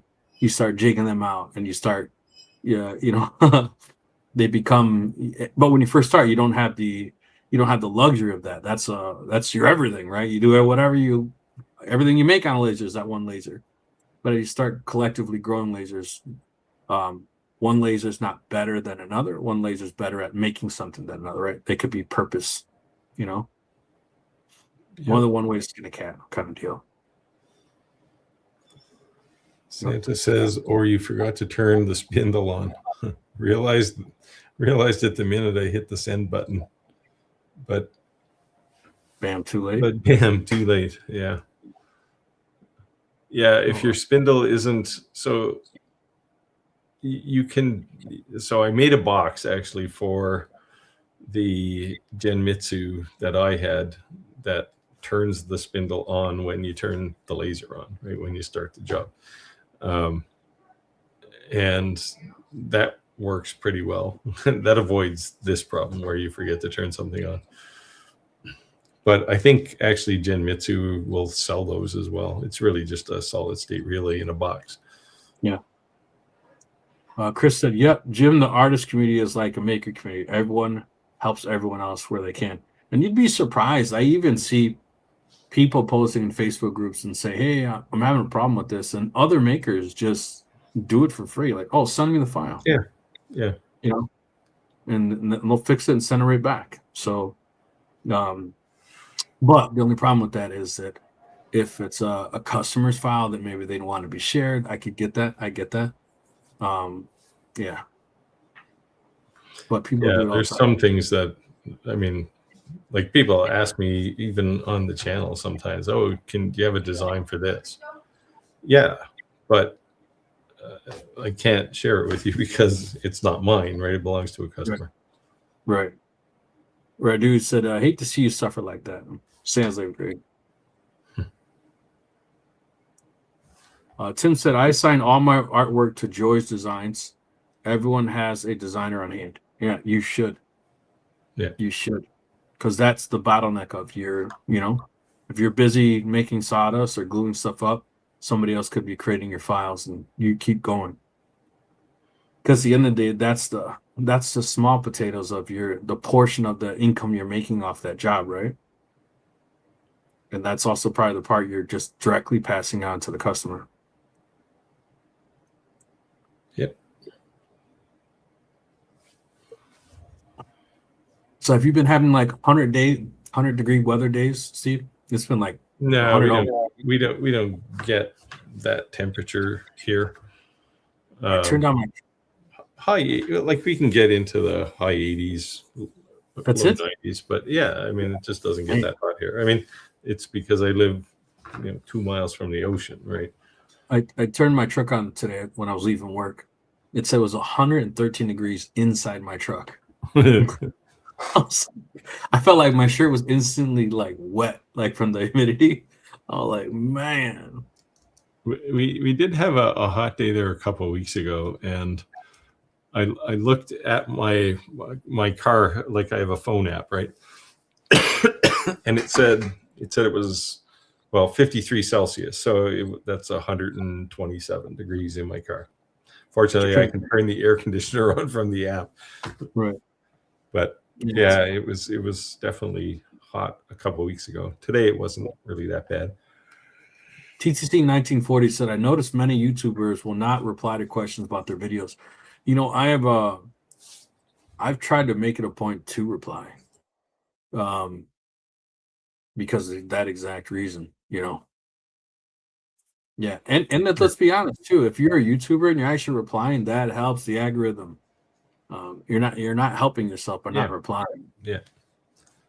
I'm sure Jim is pointing at me when he says that. I try to answer questions. If I don't get it, I was talking to Jim just today. Actually, he's still struggling. Well, yeah, I think he's got his glass problem conquered now. But I have the YouTube app on my phone, so I do get the notification to get a comment. But sometimes it's like there's no comments, and sometimes it's like 100 comments in a day. I'm working during the day, so then by Sundays I normally sit down. I hit that community tab and just go through all my comments and reply. Answering the comments is something I do over my first cup of coffee in the morning. Okay, good. That's cool. You want to take this one? Centenro says, what's the one thing you wish every customer understood that you usually have to explain?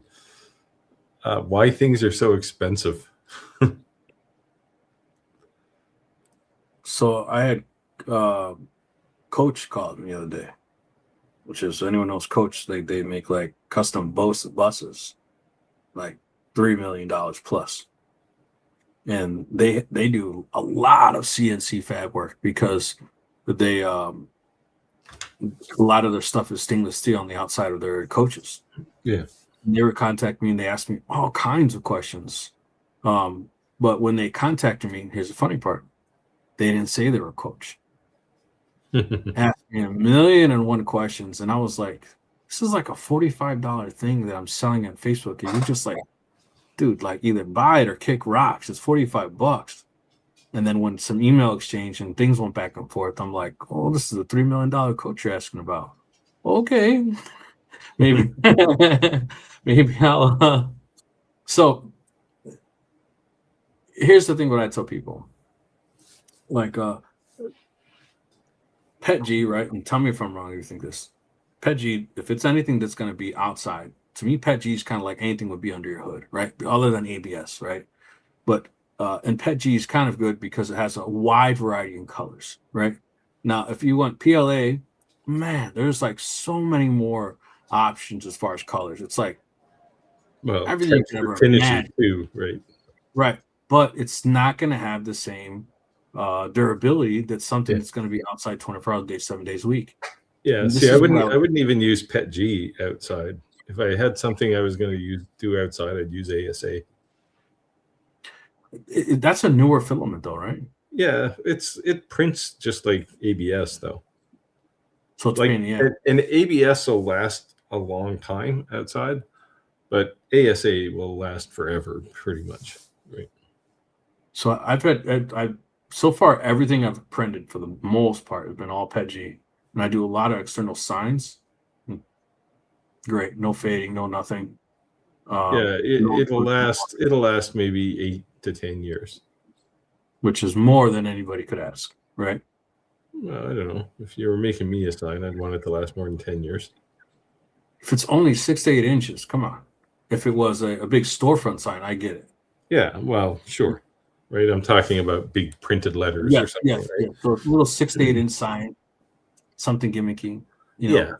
I If mean it was a that I would storefront, probably engrave with on Lamicoid or something like the bi-layered right, plastic, right.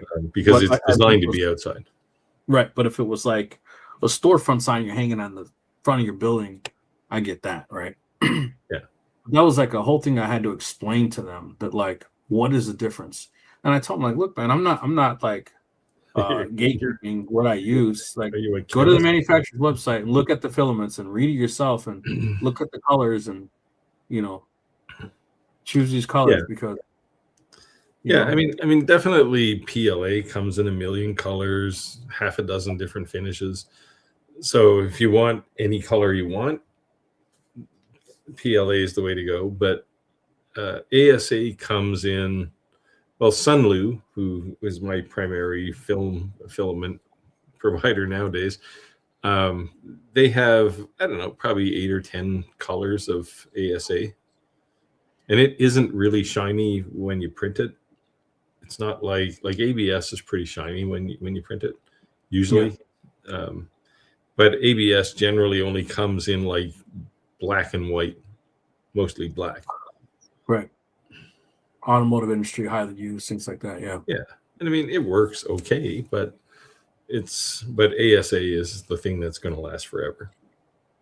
So going back to this question, Central said is that sometimes it's frustrating answering a question the customer asks you because it's the same question you get asked. And it's like, I almost want to create an FAQ on my website where people say, what kind of things could I use for this? Or what kind of, just like, read about this, and circle back with me, right? Because those Yeah. are. Although if it's a question people keep asking you over and over again, it gives you time to practice the answer, right? It does. So, I mean, the first time you explain it, someone will follow it up with another question. So, Yeah. okay, so the next time you already have an answer for that question, right? And and eventually you get the perfect answer. Yeah. But yeah, I mean, I think the biggest problem with customers is they don't understand the complexity involved in making something sometimes. Yeah. Like it's enough that like, and I usually try to have people in my shop, right? They come and look at the tools, and but that double-edged sword is the fact that they look at it and go, "Oh, you just had to push a button, and magic happened." And this is especially true with like cutting metal, right? On a metal fab, right? You literally push a button, and then you watch. Um, and then you have to explain, yeah, but that machine cost $20,000, and there's this and this and this, and so wear and tear on a machine that costs that much. So I'm going to be posting some CNC videos soon. I don't know if it's going to be good or bad, because the only thing I've used my CNC for so far was to make signs out of that what is it called? The plastic, the 3-quart plastic. HPD. You're right. That's being honest. It's the only thing I've used it for, right? Bought the 4x8 full like sheets. And I've just been making tons and tons of those type of signs for people. And I said early on that what I wanted to do was take my work that I've been doing, the memorial stuff, and do it on the CNC. But there was some learning curves and things that I'm going to have to learn, because the laser's so dialed in that there's no question. So Cutting It Close put out a video the other day, and he went through a tutorial on how to do like 4 layers and write a name and pop these things out. And I was like, this is exactly what I'm doing on my memorial, and how to stack these layers, and what is enough of a difference to actually show, and what is enough, that not enough that it wasn't even worth the extra time. And he went through all the steps on having like 4 different layers and 4 different depths and 3-dimensional, and have that textured, or to make it look a lot deeper than it actually is. So I'm going to use his tutorial and attempt to make something for my cousin's father. So, but it turns out great. But either way, I'm going to record it, and if it's good, it's good, and if it's not, it'll be made on the laser. But it's gonna be my first attempt at doing something like that. But he did a pretty good tutorial, so I'm excited to try it. So hopefully this weekend I get my basement finished, back put together, and I'm able to make that for him. I've had the wood drying for a couple of days. So was the wood underwater when the basement got wet? No, but I have a Vavor heater that's like for a garage, that I'm basically using like a makeshift dryer, Like just some kiln? Yes, plywood, right? Yeah. And just turn it on, and it makes it like 150 degrees in there, and just flip it around a couple of times, make sure it gets dried out, because and then bring it inside, and then I have dehumidifiers, and I've just been stabbing the sides of woods and watching the wood, because my whole thing is that I don't want it to dry and just start twisting, turning on them. Yeah. So and then if it does twist and turn, if it does twist and turn a little bit, I can throw it back in the planer and get straightened out. And then when I put it together, I think it'll kind of move together. So far, that's worked. Yeah, it'll be fun. But so wish me luck. So I'm hoping that my basement's all put together Sunday, and I'm going to try it, because my cousins are really pushing me on it, and I want to do something I haven't done before. Kind of push myself to come out with something awesome. So hopefully it comes out good. Oh, do you hear that, guys? I heard something. What was it? Like a chunka. So that printer can never be off. And I unplugged the network cable and plugged my laptop in it, but it can never be off. See how it's flashing? It can never be off, because it monitors it monitors everything. So it's doing a flush or something? Yeah. Yeah. Yeah. So you don't have all those issues we were talking about with the print heads. That's the reason you're not allowed to turn off. And what's crazy is, if it has a crazy, awesome, phenomenal warranty, but if you turn it off and you don't follow the rules, it's in the log, and you avoid your warranty. So that printer cannot be off, which is crazy. My wife's like, how much electricity is? I'm like, nothing. You know. Although you can't unplug it to plug an energy monitor in. So Yeah. Razor Ray said, "I stayed up all night wondering where the sun went, and then it dawned on me." Didn't dad joke? lots of dad jokes. You want to take this one, Steve? Chris says, Zentenra, that looks simple. Oh, that what looks simple can take sometimes hours to get correct. Yeah, this is my frustration at its core, right? It's you look at something, oh, that's a 5-minute job, and then an hour and a half later, you're still working on it. It's like That's artwork, man. That's artwork can get you like that. Speaking of the sun going down, did you guys see that they're trying to pass it so that I don't know if this is going to be in Canada too, but in the United States, they're trying to do away with our time changing. Just leave it consistent. Every time that the clocks change, they talk about this. Some places in Canada have done it already. I don't care. I mean, I'm up in the wintertime. It's dark when I wake up. It's dark when I go to bed. So what difference does it make? Yeah, that's what I said. It don't make a difference to me. Whatever. So Jim said ASA is just UV stable ABS. There aren't as many color options. Yeah, Yeah. that's what I was trying to explain to them because it's it's a little. It is basically a stable ASA. Yeah, I mean ABS rather. ABS is pretty UV stable anyway, but ASA just kind of refines it a bit.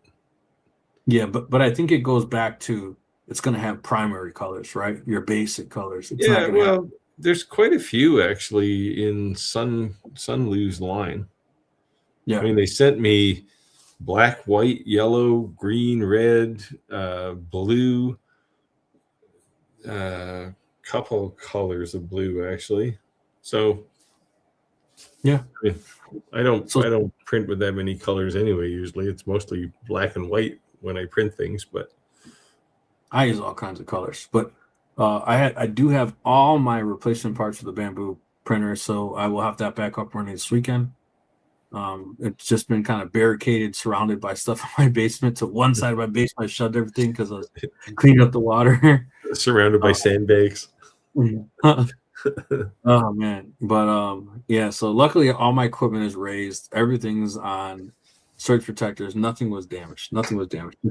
Just wet. So only thing that got wet really was laundry. There was in hamper baskets near the washing dryer. They can be washed. No big deal. But yeah. But the big thing to me is I want to mop with the anti-mold, and I want to run dehumidifiers so they don't get black mold in my basement. That's just what, and I don't want to start smelling down there either. But yeah. Tony said, Rick, serviceman just changed out the smart module and put it back together, turned it on. It popped and wouldn't switch over. So there's like a ground fault or there's some issue with your power.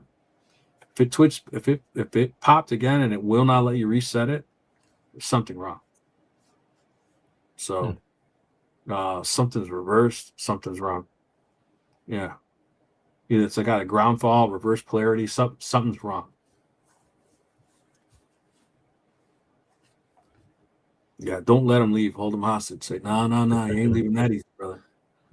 It's like the old go to mechanic. There's nothing wrong. They reset your computer and you get down the road and the check engine light comes back on. Don't let them do that to you. You want to take some, Steve? Chris says that reminds me of my IT days. I told them they were paying me for knowing how hard and where to bash the computer to make things work again. See, I always said they pay me for what I know, not what I do. Yeah. It's funny of bashing. So when I told Bamboo Lab, I said, yeah, my fan's starting to go out. They said, well, how do you know? I said, it goes, and I go, smack, and it goes away. We'll send you a new one. They're like, oh, okay.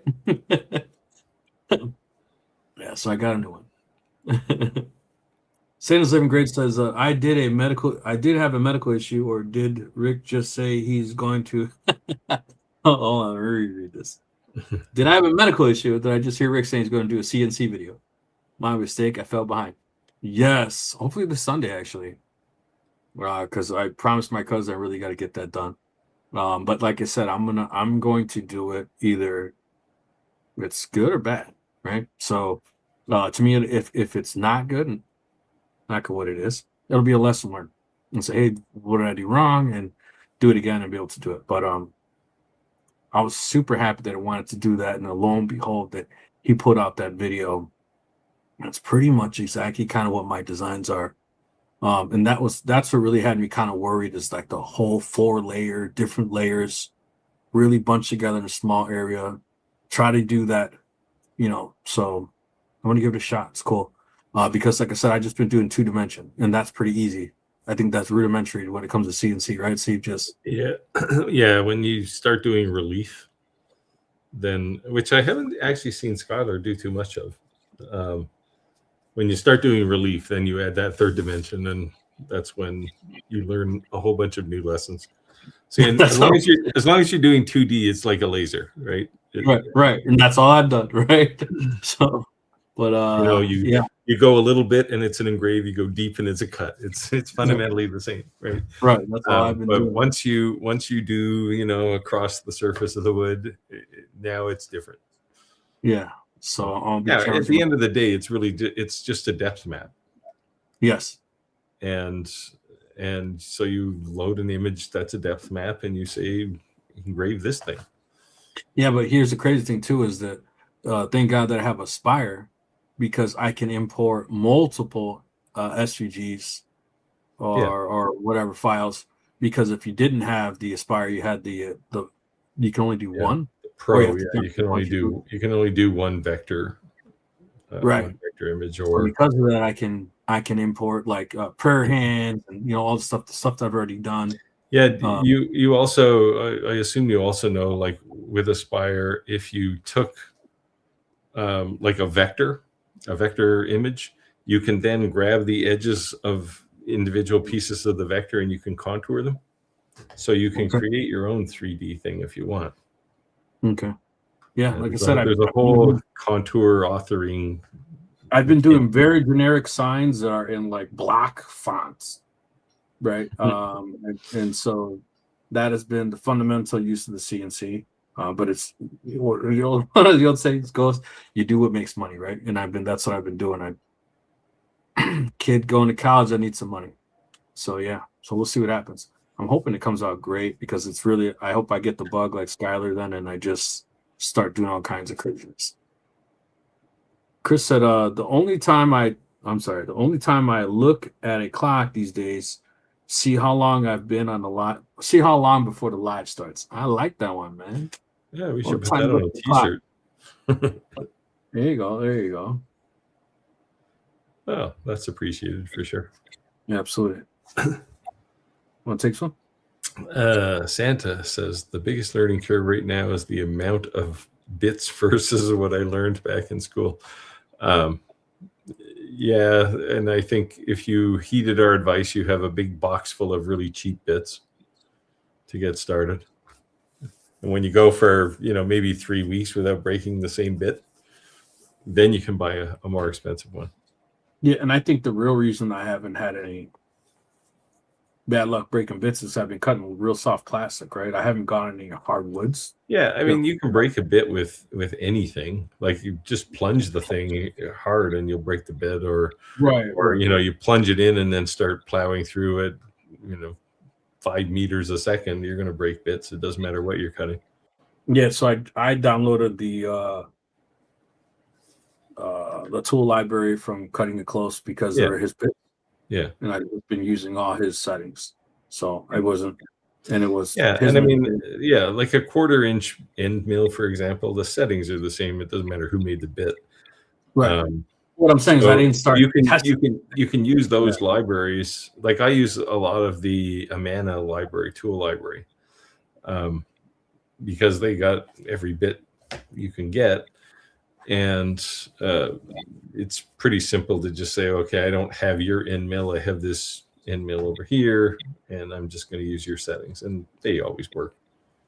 Yeah, that's cool. Now, where you run into problems is if you've got,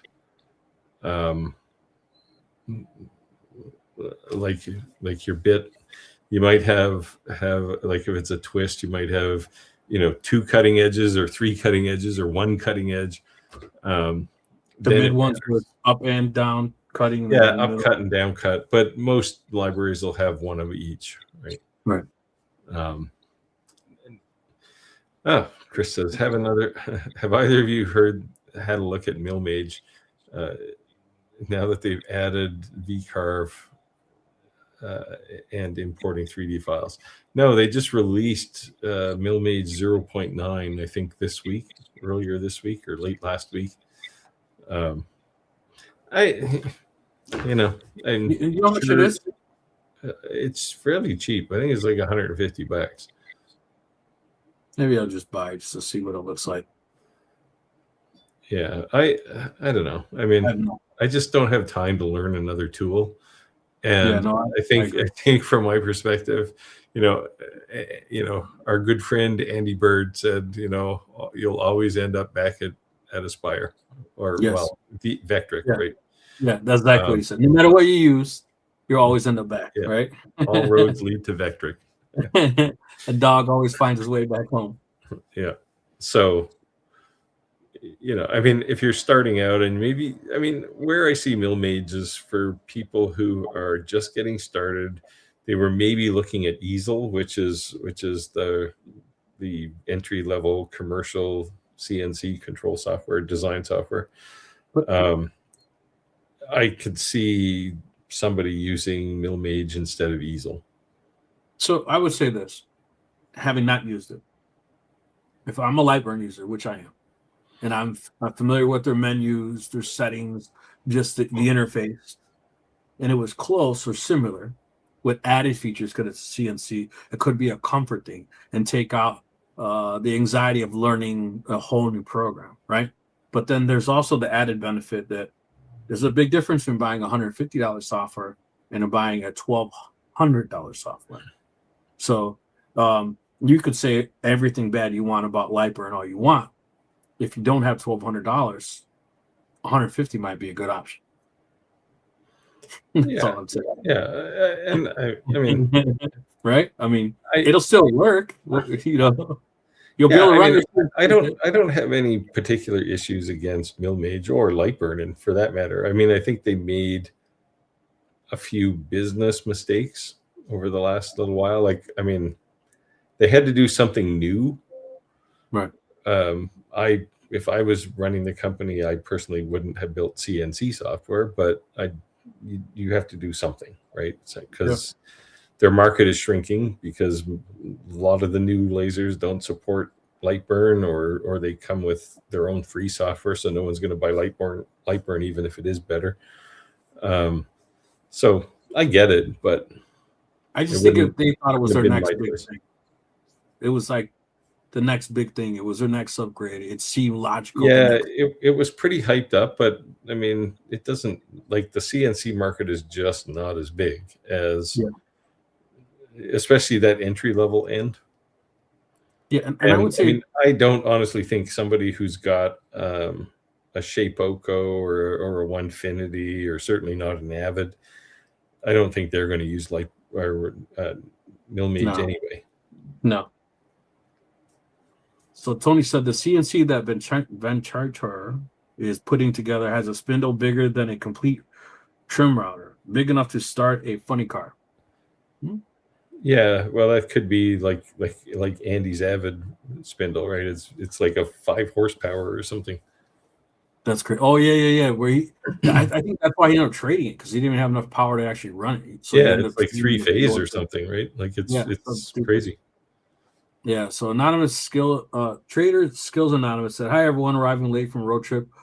Hope everyone's doing great. Thank you for joining. Sorry, better late than never. You caught us right at the end. We're already over time, yeah. Yeah. So looks like we got 2 comments left. We'll catch up in the comments really quick. Yeah. So here's Chris. Chris is making a valid point just before we shut down here. If you already know Lightburn, MillMage is easy, right? It's like, as far as design goes. That's what I was kind of saying. Yeah, it'd be a comfort zone. Yeah, and it's certainly Lightburn's design tool is certainly easier than Vectric's design tool, but I don't use either of those. I use some an SVG editor to do that kind of thing, and then I can shove it to both of those tools, right? A CNC or a laser. So Santa's Labor Grid said you can also export the library from Lightburn. I think it's $199 for the pro version since they came out with it. Yeah. So like I said, $199 could be a good buy if you can't afford something. They have a 30-day trial or something anyway. You can download the full version and use it for a month. Most of the time, though, when you get trials, in my experience on any kind of software, they have limitations. All right, you can't export. No, this one doesn't. It's the full version. It's just 30 days. Oh wow. Okay. So you could just clean your registry and uninstall and reinstall. You're saying? No, it's smart enough to know that you've done this before. I mean, it'll be machine probably grabs your. Oh, you think it authenticates through their server? Yeah, of course it does. Okay. I mean, regular Lightburn does this too, right? To make sure that your license is valid. It's a licensing server. Yeah, but you can do that offline. It doesn't have to be on the internet. Yeah, but Lightburn itself is different, right? Because after your license expires, you can still keep using it. Right. Well, your license is good forever. What you don't get is updates. Yeah. So it looks like I may have to download Millage. Millage, am I saying it right? Millmage, and give it a shot. I guess I've wasted. Give it a try. I mean, the first thing you're gonna say is it's different than Vectric, which is sure, right? Now, if I was going to use Millmage versus Carveco, I would pick Millmage probably because Carveco is like crazy complex and yeah, it actually came free with the 150. I never used. Yeah, I gave my license away. That's why I said I should give my license away to somebody who wants. And the irony is, the guy I gave my license to ended up going and buying Vectric.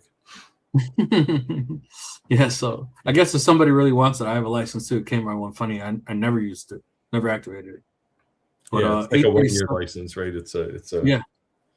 Yeah, so 8:37 looks like we're 7 minutes at the time. Thank you everyone for joining live. Appreciate everyone checking in. Let us know where you're joining from. Again, if you're not a member of our Facebook group, I'd appreciate it if everyone joined. And I think we'll pick back up on a Millage next week, and maybe by then I'll have it installed. Look forward to the CNC. Give me a thumbs up. Hopefully that I'm not gonna fail. I'm gonna succeed. Definitely high expectations, but really pushing. I just hope you get your basement dried out. I know. So that has to happen first, obviously. But yeah, yeah, pushing myself to the next level. So Steve, you want to close this out? I'm busy, busy.